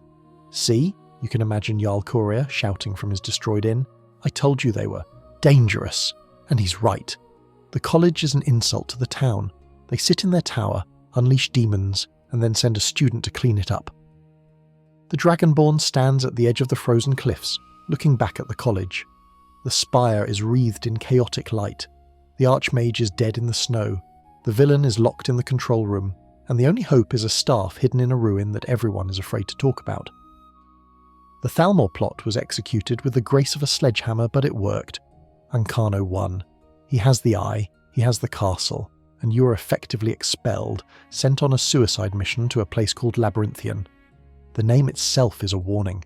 It's not just a dungeon, it's a graveyard of memories, and as we are about to find out, it's where Savos Aren's incompetence began. The apple didn't fall far from the tree was rotten from the start. We turn our backs on Winterhold. The real history lesson is about to begin, and it's not going to be on a blackboard. It's going to be written in the ghostly echoes of dead students. The Dragonborn arrives at Labyrinthian. The name is not subtle. It is a massive, sprawling complex of stone ruins nestled in a mountain pass south of Morthal. This was once Bromjunar, the capital of the dragon cult, the seat of power where the dragon priest ruled over men in the Merethic era. Now, it is a cold, grey tomb of crumbling arches and trolls. You approach the ceremonial door. It is sealed. But you have the Talk of Labyrinthian, the item Savos Aren gave to Mirabelle, who gave it to you. It fits perfectly. The heavy stone doors grind open, breathing out a cloud of stagnant air that hasn't moved in centuries. You step inside, and immediately you are not alone. But it's not Draugr that greets you, at least not yet. It is a memory. The air shimmers, and spectral figures manifest before you. They are blue, translucent, and unaware of your presence. You recognize the voice instantly. It is Savos Aren. But he is young. He isn't the tired, evasive Arch-Mage you knew. He is vibrant, eager, and wearing a different set of robes. He is with a group of other mages, Atma, Hafnar, Gerdwin, Takes in Light, and Elverly. "Come on," young Savos says, brimming with unearned confidence. "We can handle this. Think of the discovery, the glory." This is the first ghost scene. It sets the tone for the entire dungeon. We are witnessing a forensic reconstruction of a disaster. Savos Aren didn't just stumble upon the staff of Magnus alone. He led an expedition. He brought his friends. He convinced them that they were ready for the dangers of the ancient capital. "I don't know, Savos," one of them says. "This place feels wrong." "Nonsense," Savos replies. "We'll be fine." The ghosts fade, leaving you in the silence of the ruin. The irony is suffocating. You are here because Savos failed to stop Ancano, and now you are watching Savos fail to protect his friends. The man's entire career was built on a foundation of bad decisions. The crawl through Labyrinthian is a grueling endurance test. Unlike the Dwemer machinery of Mzulft or the narrow crypts of Saarthal, Labyrinthian is vast. It has city streets, massive chambers, and verticality that makes you dizzy. And it is filled with a specific recurring mechanic that is designed to infuriate mages, the Magicka Drain. Every few minutes, a deep, booming voice echoes through the dungeon. It speaks in the dragon tongue, Dovazul. The screen shakes, and your Magicka bar empties completely. "What? Mindok? Fal?" This is Morake. He is the dragon priest at the end of the dungeon. He knows you are here, and he is hungry. For a warrior, this is a minor annoyance. For a mage, the class this questline is designed for, it is debilitating. It forces you to pause, chug potions, or wait for regeneration. It creates a rhythm of walk, get drained, wait, walk. It's an environmental hazard that feels less like a challenge and more like a punishment for choosing a magic build. Deep in the dungeon, you enter a massive chamber filled with bones, and suddenly the bones begin to rattle. They assemble themselves. A skeletal dragon rises from the pile. This is the core in-game fact of the dungeon, the skeletal dragon. It is a unique enemy found only here. It doesn't have scales or flesh. It is literally just a collection of animated ribs and a skull. Yet somehow it can still breathe frost. Where does the frost come from? It has no lungs. It has no throat. It is a magical absurdity. The fight is memorable, but it feels oddly placed.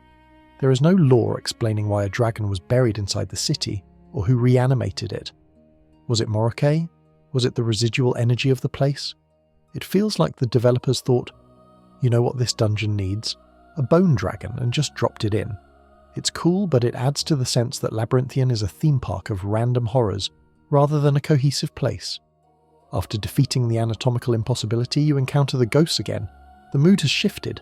The group is smaller now. Gerdwin is gone. "We have to go back," Atma pleads. "Gerdwin is dead." "We can't go back," Savos insists. "We're too far in. We have to keep going." This is the sunk cost fallacy in action. Savos refuses to admit defeat. He pushes his friends forward, not because it's the right strategic move, but because he doesn't want to return to the college as a failure. He is gambling with their lives to protect his ego. As you push deeper, you find the remains of the expedition. You find a spell tome on a corpse. You find a unique weapon. These were Savos' friends. They were students, just like you. And they died scared, in the dark, because their leader wouldn't turn around. There is a fan theory that suggests Savos Aren was actually under the influence of the Dragon Priest long before he entered the ruin. Some believe Morocco called to him, lured him in, but I think that gives Savos too much credit as a victim. The simpler, darker truth is that Savos was just arrogant. He represents the dark side of the college's lack of regulation. When you have no safety protocols, charismatic students can lead their classmates into meat grinders. The Magicka drain continues. Morocco's voice shifts from dragon to the common tongue. "You have returned," he booms. "Aren, have you come to finish it?" He thinks you are Savos. This confirms that Morocco has been awake, waiting for decades. He remembers. He has been sitting in the dark, seething, waiting for the elf who tricked him to come back. Finally, you reach the door to the inner sanctum. The final ghost scene plays out. Only 3 are left: Savos, Atma, and Hafnar. I can hold him back, Savos says, his voice shaking. But he doesn't mean he will fight. He looks at his 2 surviving friends. "I'm sorry." He casts a spell, not on the Dragon Priest, on his friends. He enthralls them. He binds their souls to the chamber, using them as living batteries to power a barrier that seals the Dragon Priest inside. "I'm sorry," he whispers again, and then he runs. He runs. The future Arch-Mage of Winterhold, the man you looked up to briefly, the man who gave you a circlet and told you to visit the library, secured his position by sacrificing his 2 best friends to eternal torture and fleeing the scene. He locked the door, went back to the college, and presumably told everyone, "Tragic accident. Everyone died. I barely escaped." This revelation recontextualizes the entire questline. Savos Aren wasn't just incompetent, he was a monster. His hands-off leadership style wasn't wisdom, it was guilt. He spent his entire tenure as Arch-Mage trying to avoid looking at anything too closely, because he knew that if anyone looked closely at him, they would see the blood on his hands, and consider the insult of the amulet. In Savos' quarters, back at the college, you might have found Savos Aren's amulet. It gives a massive boost to Magicka. It's a great item, but Savos wasn't wearing it when he died. Why? Perhaps he couldn't bear the weight of the magic it represented, or perhaps the amulet itself was loot he took from this very dungeon, a trophy of his shame. Now you stand before the final door. The barrier Savos created is still holding, powered by the ghosts of Atma and Hafnar. To enter the boss arena, you have to do the unthinkable. You have to kill them. They appear as enthralled wizards. They are spectral, wailing, firing spells at you not out of malice, but out of compulsion. They have been trapped here for 80 years, serving as human padlocks. Killing them is a mercy, but the game doesn't frame it as a mercy, it frames it as a mechanic. Kill the batteries to drop the shield. It is a grim, heartbreaking task. You strike down the remnants of Savos' squad. The barrier falls. You step into the final chamber. Morocco floats there. He is a dragon priest, masking hovering, staff in hand. He is an ancient lich, a servant of the World Eater. He is immune to poison, resistant to magic, and wields the Staff of Magnus. And here is the obscure lore tidbit regarding Morocco's mask. The mask Morocco provides a 100% regeneration bonus to Magicka. It is an item designed for pure mages. The fact that Savos Aren didn't have it means he never defeated Morocco. He never won, he just survived. The college has been led by a dropout who faked his diploma. The atmosphere in the final chamber is heavy. The air hums with the power of the staff. Morocco turns to you. He realizes you are not Savos. You're not he hisses, but you will serve just as well. The build-up to this fight has been excellent. The environmental storytelling of the ghosts is arguably the best writing in the entire college questline. It gives emotional weight to the dungeon. It makes you hate Savos, pity the ghosts, and fear the dragon priest. But now, we have to actually fight him, and this is where the gameplay, mechanics threaten to undermine the narrative tension. Because Morocco is holding the Staff of Magnus. The staff is the only thing that can contain the eye. It is an artifact of immense power. It is said to drain Magicka and health. And Morocco is going to use it on you. This leads us directly into the paradox of the staff itself. We have hiked through miles of ruins, watched a tragedy unfold, and cleaned up the Arch-Mage's ultimate mess. We are standing face to face with an ancient lich. But as the battle begins, you might notice something strange. Morocco is zapping you with the staff. It hurts, yes, but Is that it? Is the legendary Staff of Magnus, the key to the Eye, just a really fancy taser? The Dragonborn readies a spell, or draws a sword, let's be real. The ghosts of Labyrinthian are silent now. The only sound is the crackle of lightning and the dry laughter of the Dragon Priest. We're about to reclaim the college's honour, or at least steal a cool stick from a floating corpse. But as we'll see in the next section, the cool stick might be the biggest insult of them all. The barrier falls, the ghosts of Savos' betrayed friends dissipate into the ether, and the Dragonborn stands toe-to-toe, or rather toe-to-hovering hem with Morake. This is the climactic battle of the dungeon. Morake is a formidable foe. He shouts, he summons Storm Atronax, and crucially, he wields the Staff of Magnus. As he raises the artifact, the top of the staff opens like a mechanical flower, revealing a glowing orb that spins with hypnotic rhythm.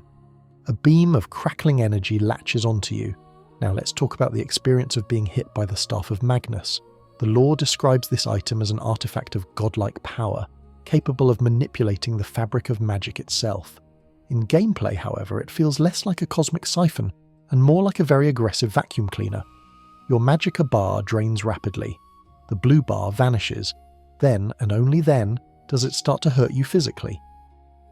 This mechanic reveals the Staff of Magnus paradox. The staff is an item designed to counter mages.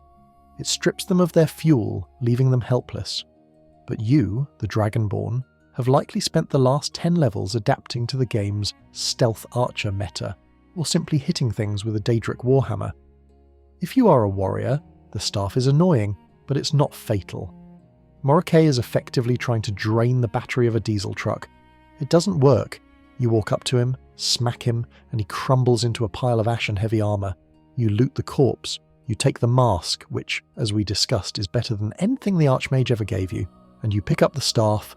Finally, the MacGuffin is yours. You inspect it in your inventory. It looks ancient, metallic, and distinctly un-Nordic. It hums with power. But when you look at the stats, the disappointment sets in. Absorbs 20 magicka per second. If the target is out of magicka, absorbs health instead. That's it. This is the legendary tool required to contain the Eye of Magnus, an enchantment that is essentially a slightly better version of a vampiric drain spell. The insult here is the disconnect between narrative weight and mechanical reality. The game tells you this staff is a skeleton key for the universe's energy. The stats tell you it's a mid-tier unique weapon that runs out of charge incredibly fast, and it does run out of charge. The Staff of Magnus is a thirsty stick.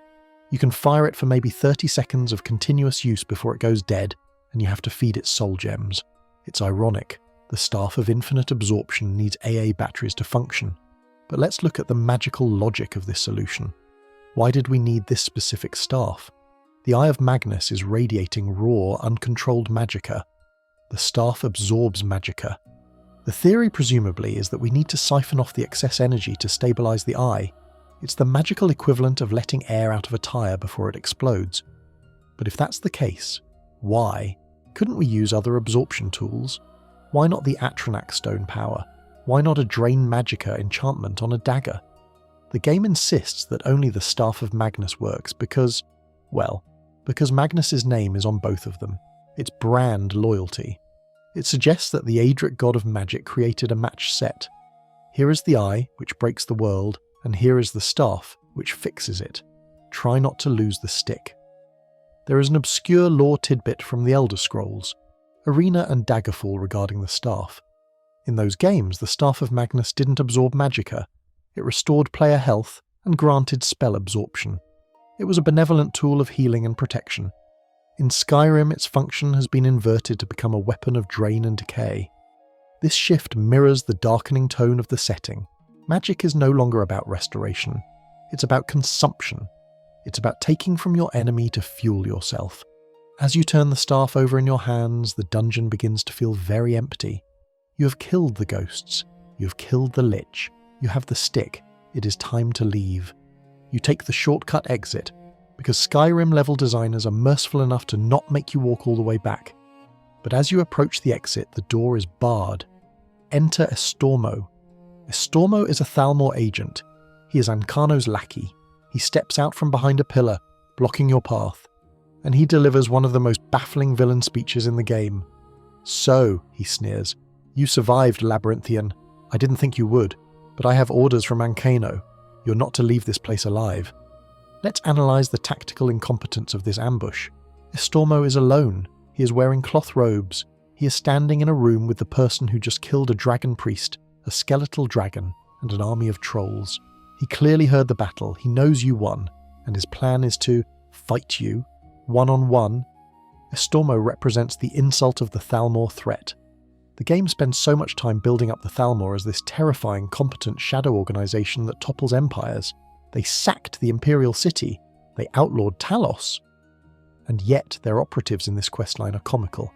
Ancano sits in a room pressing a button. Estormo hides in a hallway and announces his presence before attacking. If the Thalmor are the fantasy Nazis of Tamriel, this guy is Colonel Clink. The fight with Estormo lasts approximately 3 seconds. You can even use the Staff of Magnus on him, just to test it out. It drains his magicka, he panics, and you finish him. It's an anticlimactic footnote to the dungeon, but his presence confirms something important. Ancano knew. Ancano knew you went to Labyrinthian. He knew about the staff. He was tracking you. This implies that the college's security is non-existent. The bad guys are coming and going as they please. As you step out of Labyrinthian and into the fresh cold air of Skyrim, you get a vision. It's Tolfdir. His spectral face appears before you, panicked. "Dragonborn, you must return. It's Ancano. The power. It's growing. We can't hold it back much longer." The urgency is ramped up, but wait. You can't fast travel directly into the college anymore. The map marker is gone. You have to travel to Winterhold, the town. This leads to the commute of anxiety. You fly, or ride, back to Winterhold. As you arrive, the sky is bruised with purple and green light. The magical anomalies we saw earlier have multiplied. They are swarming the bridge. They are swarming the courtyard. These anomalies, the ice wisps from hell, are actually a fascinating subject of community debate. What are they? The game calls them magic anomalies. They have no soul. You can't trap them in a soul gem. They drop soul gem fragments, which suggest they are shattered pieces of magical potential that gained semi-sentience. Some fans theorize that these anomalies are actually the souls of the college's past mistakes, shards of raw Aetherius that are breaking through the barrier between worlds. They are pure, chaotic creativity without form. By killing them, you're essentially enforcing the laws of physics on a reality that is trying to dissolve. You fight your way across the bridge. The wind is howling. The college is enveloped in a massive, swirling storm of energy. It looks apocalyptic. This is the one moment where the graphics engine really sells the threat. The Eye of Magnus isn't just glowing, it is rewriting the sky. You reach the courtyard. The other mages, Tolfdir, Ferelda, Arniel, are huddled there, casting spells at the barrier. They look exhausted. They look desperate. "You have the staff," Tolfdir shouts. "Thank the divines. Ancano has locked himself in the hall. The barrier is impenetrable. We've tried everything." Everything apparently involved shooting fireballs at a force field and hoping for the best. "Use the staff," Tolfdir commands. "It's the only way to break through." Here we go, the moment of truth. You equip the Staff of Magnus. You point it at the barrier blocking the Hall of the Elements. You hold the trigger. The beam connects. The barrier ripples. It groans. And then it fades. It works. The stick works. But notice the nuance here. You aren't breaking the barrier with force. You're drinking it. The staff is absorbing the magical energy that constitutes the wall. This confirms the staff's nature as a parasite. It solves problems by eating them. You rush inside. The Hall of the Elements is a light show. Ancano is in the centre, levitating, or just standing very tall, bathed in the light of the fully opened eye. The eye is massive now, spinning so fast it blurs. The room is filled with that low, thrumming bass sound that makes your teeth itch. "You," Ancano shouts, "you cannot stop me. I am eternal." He is fully deep in the villain juice now. He believes he has already won. He has, tapped into the source of creation, and this is where the final battle begins. But before we engage, look at the room, look at the setup. This isn't a duel of wits. This isn't a magical debate. This is a mechanic-heavy boss fight that requires you to play whack-a-mole with a giant floating ball. The Staff of Magnus paradox comes full circle here. You have the staff. You're supposed to use it on the eye, but Ancano is attacking you. If you attack Ancano, he is immune. If you attack the eye, it closes. It's a puzzle. A simple one, but but a puzzle nonetheless. The staff is not a weapon of war. It is a remote control. You have to use the remote to turn off the TV so you can punch the guy watching it. Tolfdir runs in with you.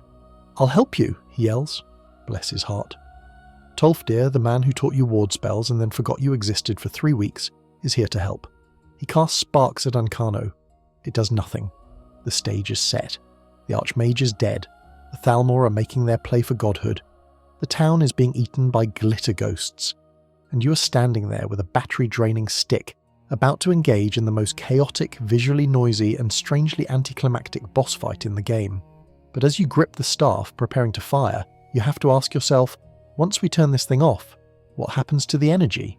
Where does it go? The staff absorbs it. But the staff has a capacity limit. We are essentially trying to pour the ocean into a thimble, and the game glosses over this catastrophic risk with the ease of a quest complete notification. The insult is almost over. We just have to survive the fireworks. Before we pull the trigger on the Staff of Magnus and engage Ancano in his glowing disco ball of doom, we need to take a step back. We need to look at what is happening outside these walls, down the ramp in the sad, frozen collection of shacks known as Winterhold. Because while the Dragonborn was off spelunking in Labyrinthian, and while Ancano was power-tripping in the hall, the town was facing its own crisis. This brings us to the insult of the magical anomalies. We touched on them briefly during the return commute, but these things deserve a full dissection. The game calls them magic anomalies. They are translucent, blue, floating wisps of energy that buzz around like angry hornets. They are the direct result of the Eye of Magnus destabilizing the local reality. And from a design perspective, they are perhaps the laziest enemies in the entire Elder Scrolls franchise. They're essentially ice wraiths with the textures removed and the glow slider cranked up to maximum. They don't have unique animations, they don't have interesting attacks, they just float at you and do contact damage. But the true insult lies in their stats. Here is the core in-game fact that drives players insane. Magical anomalies have no level cap. They scale with the player 1.1 indefinitely. If you are level 10, they are level 10. If you are level 80, having grinded your smithing and enchanting to godhood, they are level 80. But unlike dragons or bandits, which have complex hitboxes and weaknesses, anomalies are just sponges. A high-level anomaly can have more health than a legendary dragon. You can be swinging a Daedric greatsword that deals 400 damage, and you will still be standing there, whacking a floating ball of glitter for 5 minutes. It breaks the power fantasy completely. You are the Arch-Mage presumptive, the Slayer of Alduin, and you are being bullied by a sentient lens flare. The quest associated with this outbreak is called Containment. It triggers right after the initial explosion that kills Savos Aren. Mirabelle Irvine, in her brief moment of command, tells you to go down to the town and keep them safe. Keep them safe? Let's analyse the college's strategy for town defence. Do they deploy a barrier around the village? No. Do they send the Master of Destruction, Feralda, to rain fire from the bridge? No. They send you, just you. When you arrive in Winterhold during this quest, it is chaos. The anomalies are swarming the streets, and because of the way Skyrim's NPC AI works, the villagers don't hide. They don't run into the inn and lock the door. No, they grab their iron daggers and charge. You see Burner, the shopkeeper who just wants to sell you junk, trying to stab a being of pure magical energy. You see Ranmir, the town drunk, swinging his fists at a wisp, and inevitably, unless you intervene with the speed of a god, they die. This is the collateral damage insult. The college's incompetence directly leads to the deaths of the few people who still tolerate its existence. If the blacksmith dies, you lose a vendor. If the Jarl's housecarl dies, you lose a quest giver. The game punishes the player for the college's mistake. And what is the college's response to this carnage? Silence. Once the anomalies are dead, 10 of them specifically, apparently the apocalypse stops after the 10th one, you report back to Mirabelle. Does she ask about the casualties? Does she offer reparations to the Jarl? No, she just says, "Good work," and gives you the talk for Labyrinthian. The town of Winterhold is treated as an acceptable loss. There is a grim fan theory that suggests the anomalies aren't just random energy. Some players believe they are creature, the raw, unshaped matter of the chaotic realm of Oblivion, leaking into Mundus. By fighting them, the townspeople aren't just fighting monsters, They are fighting the dissolution of their own existence. The Eye isn't just blowing things up, it is deleting the code of the world. The fact that the Anomalies drop soul gem fragments, but no actual souls, supports this. They are empty. They are the white noise of the universe. This siege highlights the absolute disconnect between the College and the Hold. Jarl Korea has been saying for years that the College is dangerous. They keep to themselves, he grumbles. They don't care about us. The containment quest proves him 100% right. The moment the College has a hiccup, the town gets invaded by invincible light balls. If you look closely at the behaviour of the faculty during this crisis, it gets worse. While you're down in the town fighting for your life, where are the other Master Wizards? Colette Marantz, the Master of Restoration, is nowhere to be seen. She could be down there healing the guards. She could be keeping Berna alive. But she's hiding. Finis Gestor, the Master of Conjuration, who technically studies things that come from other planes, offers no insight. The only defence the College mounts is a few mages standing in the courtyard, shooting ice spikes at the barrier inside the College. They are protecting their own dorm rooms while the town burns. It is the ultimate ivory tower metaphor. The academics are safe behind their stone walls, mostly, while the working class suffers the consequences of their experiments. There is an obscure lore tidbit hidden in the game files, specifically in the script notes for the quest. There was originally intended to be a more elaborate siege sequence, where the Anomalies would attempt to destroy the pillars of the bridge, physically threatening to send the College crashing into the sea. This would have raised the stakes immensely. It would have made the containment quest a frantic battle to save the institution itself. Instead, we got the Whack-a-Wisp minigame. As we stand in the Hall of the Elements about to face Ancano, the screams from the town below have likely faded, either because the Anomalies are dead, or because everyone else is. The silence is damning. The visual storytelling of the Anomalies also clashes with the tone of the game. Skyrim is gritty, it's mud, blood, and steel. The Anomalies look like they belong in a different game entirely, something high fantasy and arcade-like. Their presence breaks the immersion of the frozen north. It reminds you that you are playing a video game where difficulty is managed by health bars, not logic. And consider the reward for saving the town. Jarl Korea doesn't thank you. The guards don't salute you. If anything, they are more hostile. Go cast your fancy magic someplace else, they spit. Can you blame them? You just cleaned up a mess your boss made. You aren't a hero to them. You are the janitor for a nuclear power plant that just leaked radiation into their backyard. The magic Anomalies serve as a painful reminder that the College of Winterhold brings nothing but ruin to its neighbours. The Great Collapse might have been a geological event, or a magical one, depending on who you believe, but the anomaly crisis is pure negligence. As the Dragonborn turns their attention back to Ancano, the weight of this failure should be heavy. We aren't just fighting for the Eye, we're fighting to stop the College from becoming a crater. But looking at the scorched earth outside, you have to wonder, would that really be such a bad thing? The town is battered. The bridge is still crumbling. The reputation of mages in Skyrim has hit an all-time low, and we haven't even fixed the main problem yet. The Anomalies are the symptom, and Ancano is the disease, but the immune system, the leadership of the College, is already dead. Which brings us to the ghost in the room. Not the literal ghosts we fought in Labyrinthian, but the metaphorical ghost of the man who let this all happen. We need to talk about Savos Aren again. Because now that we know the full story, his death in the courtyard looks less like a tragedy and more like a desertion. Savos Aren is dead. We established this earlier, but in the heat of the moment, the explosion, the Anomalies, the rush to Labyrinthian, we didn't have time to properly process the administrative collapse his death caused. Now, as we stand on the precipice of the final battle, the vacuum of leadership is palpable. The Arch-Mage's body was blown into the courtyard, and there it stayed. For the entirety of your journey to Labyrinthian and back, a trip that likely took days or weeks in game time, did anyone move him? Did anyone perform a rite? When you return, his body's usually gone, presumably despawned or dragged aside, but there is no funeral. There is no gathering of the Masters to mourn. The College simply steps over him and continues its panic. This is the insult of disposable leadership. Savos Aren was the face of the institution. He was hundreds of years old. Yet, his death triggers zero emotional response from his colleagues. Mirabelle is stressed. Tolfdir is confused. and the others are indifferent. It suggests that Savos was not a beloved leader. He was a distant, absentee landlord who happened to live in the penthouse. Let's re-examine his death scene with the context of Labyrinthian. Savos confronts Ancano. Ancano is channeling the Eye. Savos shouts, "Don't do this," and gets blasted. Why was Savos so weak? We know from Labyrinthian that Savos was a powerful illusionist. He enthralled 2 powerful mages to act as eternal batteries. That requires immense skill and a lack of morals. So why did he try to fight Ancano with a simple destruction spell? Why didn't he cast invisibility? Why didn't he cast mayhem to confuse Ancano? Why didn't he use the geography of the room?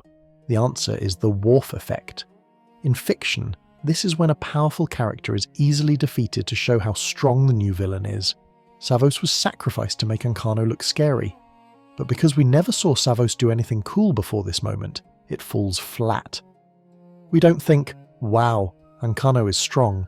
We think, "Wow, Savos was fragile." But the real tragedy of Section 12 is not Savos, it is Mirabelle Irvine.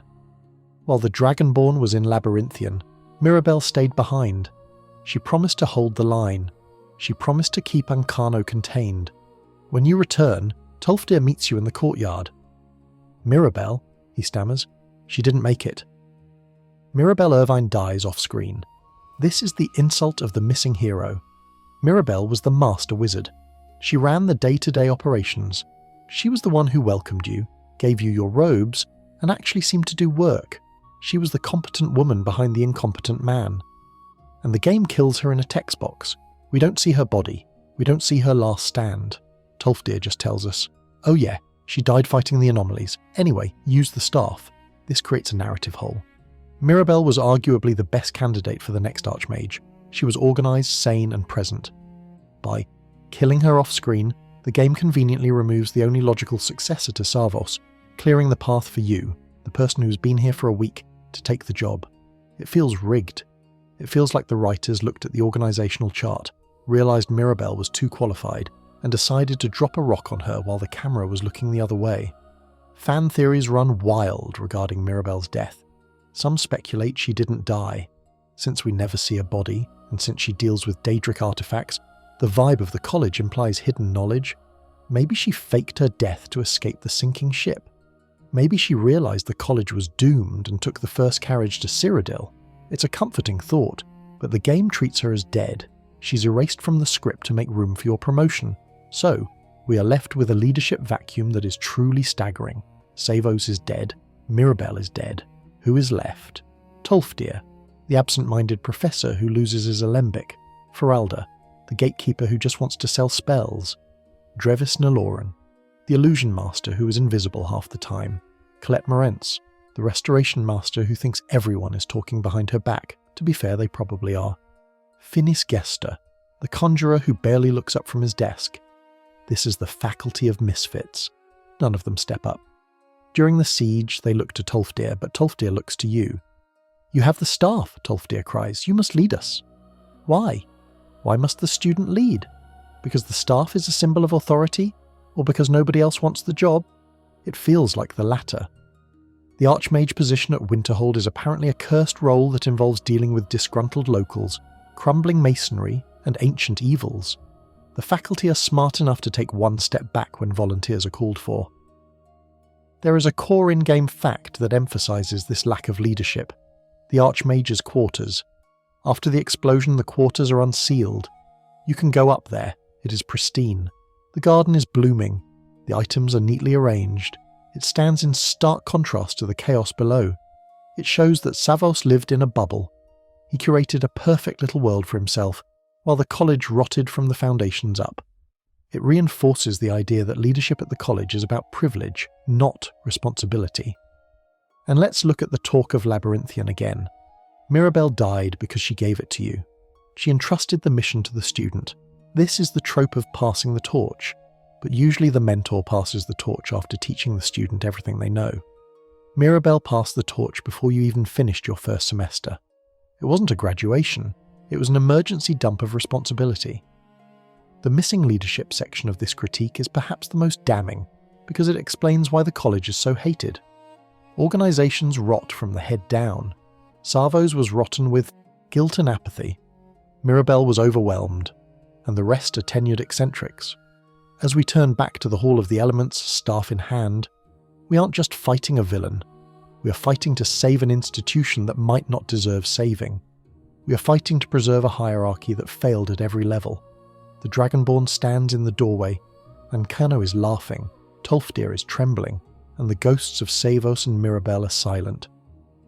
The School of Magic has no teachers left. It only has a janitor with a glow stick. It's time for the final exam, and unlike the entrance exam, you can't pay 30 gold to skip this one. The Dragonborn stands in the Hall of the Elements. The air is screaming. The Eye of Magnus has expanded to fill the centre of the room, a swirling sphere of arcane geometry that defies the laws of physics, and beneath it stands Ancano, bathed in green light, looking every bit the high fantasy supervillain. "You cannot stop me," he bellows. "I have the power to unmake the world." This is it, the final exam, the culmination of the entire college questline. We have trudged through snow, navigated dwarven cities, and raided ancient tombs to get here. We are holding the Staff of Magnus, the legendary artifact designed to quell this exact threat. The fight begins. And immediately the insult of the boss mechanic reveals itself. In a traditional RPG boss fight, you expect a test of skill. You expect to dodge patterns, interrupt casts, and manage your resources. The fight with Ancano, however, is a game of red light, green light. Ancano is invulnerable.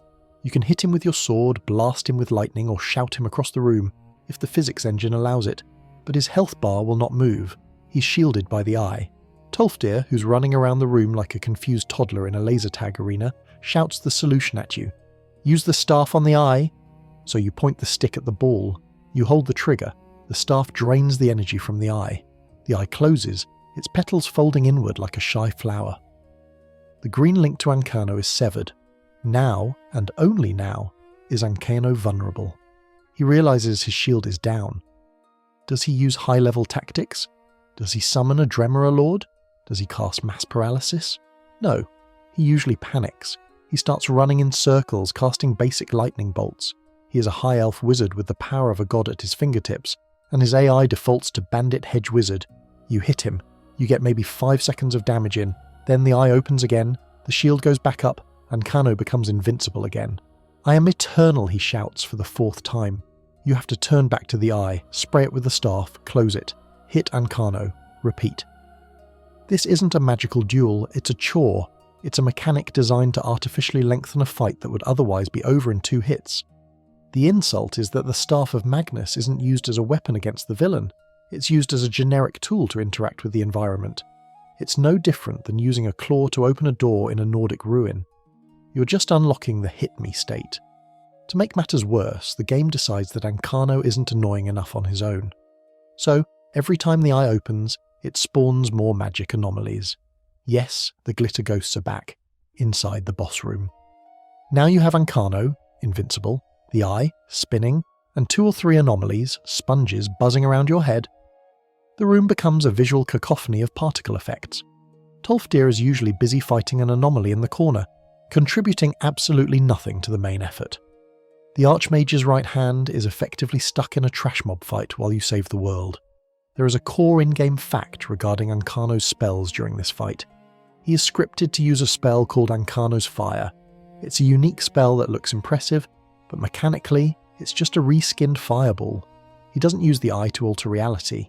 He doesn't warp gravity. He doesn't summon versions of you from other timelines. He just shoots fire. For a guy who claims to be unmaking the world, his imagination is incredibly limited. And let's talk about the staff's charge again. During this fight, you are constantly firing the staff. It drains charge rapidly. If you didn't bring soul gems, or if you didn't buy the perk that recharges weapons, you run the risk of the staff running dry. If the staff runs out of charge, you cannot close the eye. You cannot kill Ancano. You're soft-locked. Imagine failing the final boss because your batteries died. The pacing of the fight is frantic, but not in a good way. It feels slippery. You're chasing Ancano around the pillars of the hall. He runs away from you. You chase him. The eye opens. You have to stop chasing him to spray the ball. It breaks the flow of combat. It doesn't feel like a clash of titans. It feels like herding cats. There is a community debate about whether Ancano should have transformed. Many players feel that a final form was missing. Maybe he merges with the Eye, maybe he turns into a pure energy being, something to visually signify that the stakes have raised. Instead, he dies looking exactly the same as he did when he was drinking tea in the Arch-Mage's quarters. Eventually, you whittle his health down. The final blow lands. Ancano, the Thalmor agent who brought the college to its knees, lets out a generic death grunt and crumples to the floor. Does he explode? Does the Eye shatter? No, he just falls over. The Eye of Magnus stops spinning. The anomalies, if any are left, vanish or are easily mopped up. The room goes quiet, and then the anticlimax hits you like a wet fish. Tolfdir walks over to the body. Is it over? He asks. Yes, Tolfdir. The bad man is dead. You loot Ancano's body. What does he have? Does he have a unique amulet of the Thalmor? Does he have Ancano's robes of ultimate power? No. He has standard Thalmor robes, maybe a ruby, maybe a generic staff. The loot is insultingly common. The man who tapped into the source of all magic didn't even drop a named item. This lack of reward reinforces the feeling that the college questline was rushed. Compare this to the Thieves' Guild, where you get the Nightingale armor and the skeleton key. Compare it to the Dark Brotherhood, where you get the Blade of Woe.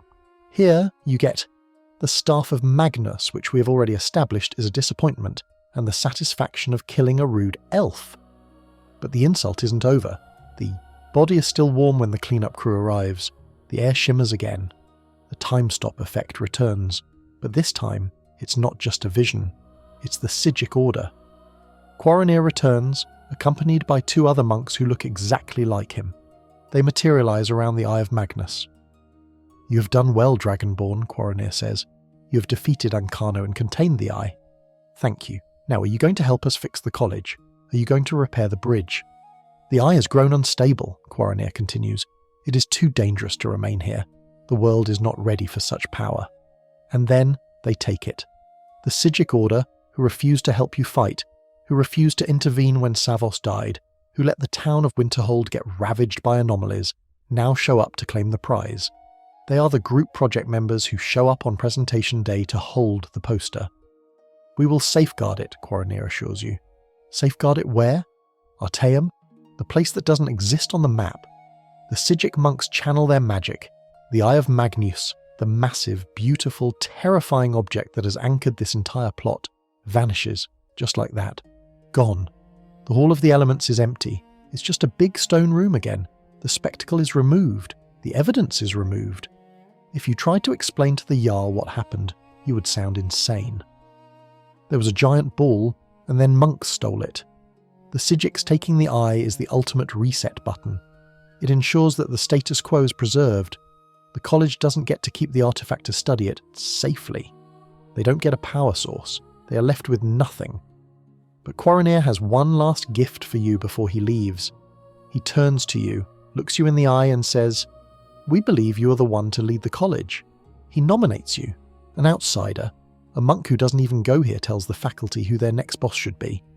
This sets the stage for the final, and perhaps greatest insult of the entire saga. The Psijics fade away, leaving you standing over Ancano's corpse with Tolfdir staring at you wide-eyed. The threat is gone. The prize is gone. And now, you're about to be given a job you're woefully unqualified for. The Psijics have vanished, taking the Eye of Magnus with them. The Hall of the Elements is silent, save for the crackling of the braziers and the heavy breathing of Tolfdir. The old wizard looks around the empty room, then at Ancano's body, and finally at you. The Psijics. They're right, Tolfdir says, nodding slowly as if coming to a profound realization. You should be the Arch-Mage. Let's stop the tape. This is the insult of the unearned promotion. It is the moment that breaks the suspension of disbelief for almost every player. Let's look at your resume. You arrived at the college perhaps a week ago. You have attended exactly one class. You have completed 3 fetch quests: Saarthal, books, staff. You have explored 2 dungeons, and you killed a Thalmor agent. Does this qualify you to run an academic institution? Imagine if a university freshman stopped a school shooter, and the Board of Regents immediately fired the dean and said, "Okay kid, you're in charge of the budget, the curriculum, and the faculty tenure reviews. Good luck." It is absurd. It undermines the entire hierarchy of the magical world. Tolfdir is a master wizard. He has presumably been studying magic for 60 or 70 years. Mirabelle, may she rest in peace, was the clear successor. Feralda and Drevis are experts in their fields, and they are handing the keys to the castle to a wandering adventurer who might be a barbarian with an enchanting level of 15. I, you might want to ask? Tolfdir, I don't know how to file paperwork. I don't know the first thing about academic politics. I primarily solve problems by shouting at them. But Tolfdir insists, I can think of no one better. You saved us. This conflates heroism with administration. Yes, you saved the college. You are a hero. You should get a medal. You should get a statue. You should get an honorary doctorate. But you should not be the CEO. The game hands you the Arch-Mage's robes. You put them on. They are admittedly excellent robes. They reduce spell cost for all schools by 15%, add 50 magicka, and increase magicka regen by 100%. They are the best mage gear in the base game, but wearing them feels like wearing a costume. You're a child wearing your father's suit. Tolfdir also gives you the key to the Arch-Mage's quarters. This is yours now, he beams, and that's it. You are the Arch-Mage. There is no ceremony. There is no vote. There is no inauguration. You just put on the hood, and Tolfdir says, I'll handle the day-to-day things. You just do what you do. I'll handle the day-to-day things. This line is the developers admitting that they know this makes no sense. They are acknowledging that the player cannot actually run a college. You can't set class schedules. You can't expel students. You can't hire new staff. You are a figurehead. You are the Queen of England, and Tolfdir is the Prime Minister. But even as a figurehead, the insult stings. Because nothing changes. You walk out of the Hall of the Elements as the Arch-Mage. You pass J'zargo. Does J'zargo bow? Does he call you Arch-Mage? Sometimes. But often, he'll still hit you with his standard dialogue. J'zargo is struggling with wards. You pass the guards in Winterhold. Do they salute the new leader of the college? No, they still say, you're that new member of the college, aren't you? Or the infamous, hail summoner, conjure me up a warm bed, would you? You are the most powerful mage in the province, and the local law enforcement treats you like a magical waiter. Let's talk about the Arch-Mage's quarters. This is your new home. It's a nice room. It has an alchemy table, an enchanting table, and a garden that regrows ingredients. It has a lot of soul gems. It is a fantastic player home. But it is also a lonely tower of isolation. You are now physically separated from the rest of these students. You're in the ivory tower that Savos Aren built, and what about Savos? His things are still there. You're sleeping in a dead man's bed. You're using his boots. The game doesn't even clear out his personal effects. It feels like you are squatting. The promotion problem highlights the core issue with Skyrim's faction design. The player must always be the leader. You can't just be a respected member, you have to be the boss. But because the game cannot simulate the responsibilities of being the boss, the title becomes hollow. You are the listener, the harbinger, the guild master, and the Arch-Mage. You are collecting titles like Pokemon cards, but you have no actual power, and consider the implications for the future of the college. Under your leadership, what happens? Do you fix the bridge? No. Do you clear the midden? No. Do you recruit more students? No. The college remains exactly as it was, a crumbling ruin with 4 students and a faculty that hides in their rooms. In fact, the only work you can do as Arch-Mage is just more fetch quests. Tolfdir will ask you to find his alembic, again. Urag will ask you to find books, again. You're the Arch-Mage, and you're still running errands for the librarian. There is a fan theory that Tolfdir knows exactly what he is doing. He saw what happened to Savos. He saw what happened to the previous Arch-Mages. He knows the position is cursed. He knows it puts a target on your back. So he foists the title onto the Dragonborn, the unkillable demigod, so that he can stay safe in the lecture hall, drinking mead and teaching the same safety lesson for the next 40 years. Tolfdir isn't humble. He's a survivor. He just appointed you as the designated lightning rod. The game also misses a massive opportunity with the other students. Onmund, Brelina, and J'zargo were your class. They should be your council. You should be able to promote them. Imagine making J'zargo the new Master of Destruction. Disastrous, but fun. Imagine making Brelina the Master of Mysticism. Instead, they remain eternal apprentices sitting on the floor of the Hall of Attainment, waiting for a graduation day that will never come because the only person who could graduate them is you. and the game doesn't have a button for that. As you stand on the balcony of the Arch-Mage's quarters, looking out over the sea of ghosts, the hollowness of the victory settles in. You have the robes, you have the stick, you have the title, but you haven't actually learned anything. You haven't mastered magic, you haven't written a thesis, you haven't contributed to the body of arcane knowledge, you just hit things until they stopped moving. The College of Winterhold is an institution that rewards violence, not intellect. It is a mages' guild in name only. It is a clubhouse for people who want to shoot fire from their hands without the pesky regulations of the Cyrodiilic guilds. And now, you are the president of the clubhouse. The main quest is over, but the world remains. And in the final section we will look at the lingering static nature of the college post-quest, and why ultimately this entire journey feels like a fever dream that left no mark on history. The bridge is still broken, the wind is still cold, and the Dragonborn is still just a tourist in a robe. The wind howls through the gaps in the broken bridge.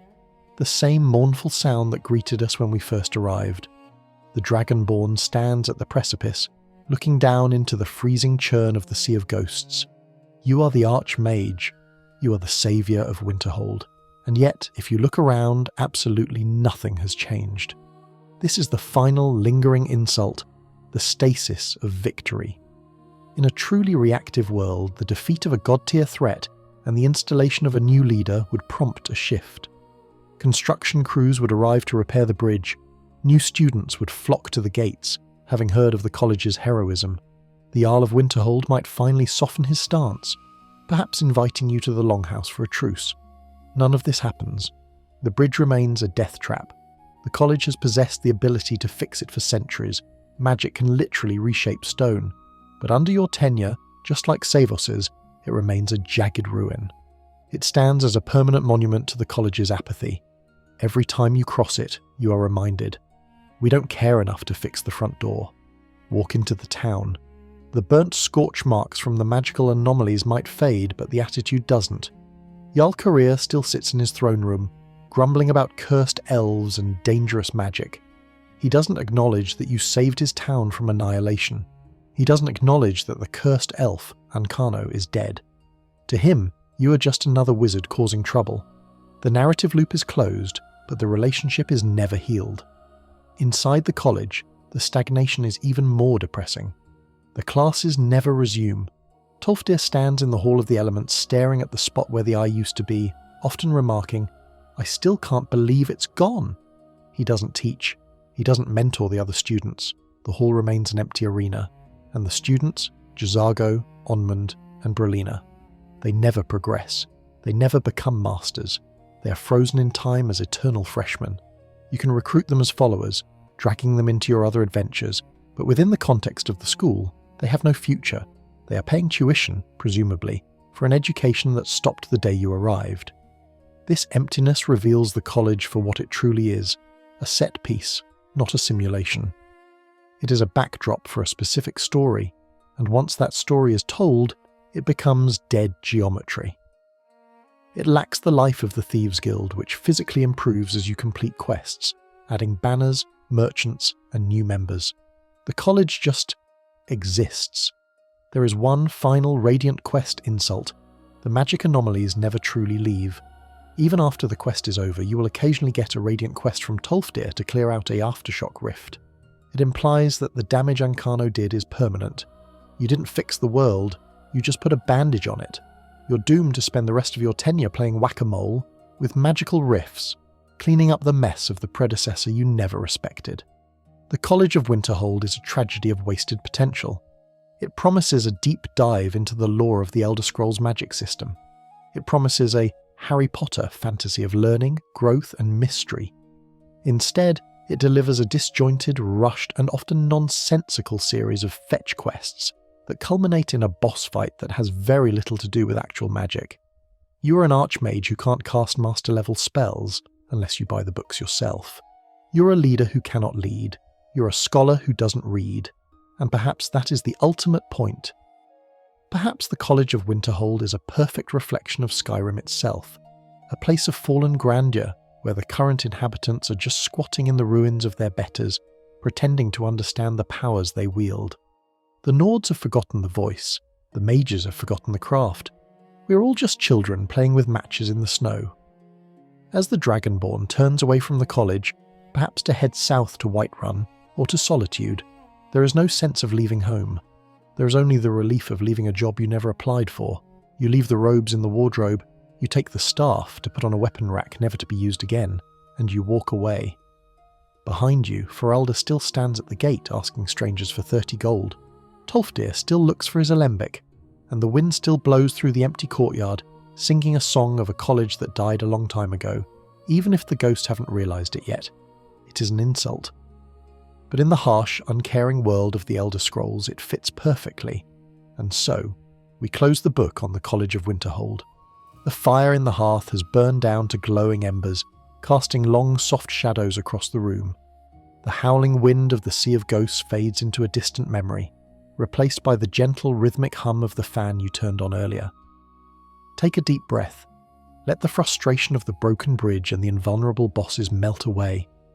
Release the tension in your shoulders. You don't have to save the world tonight. You don't have to fetch any books for an angry orc. You don't have to prove your worth to anyone.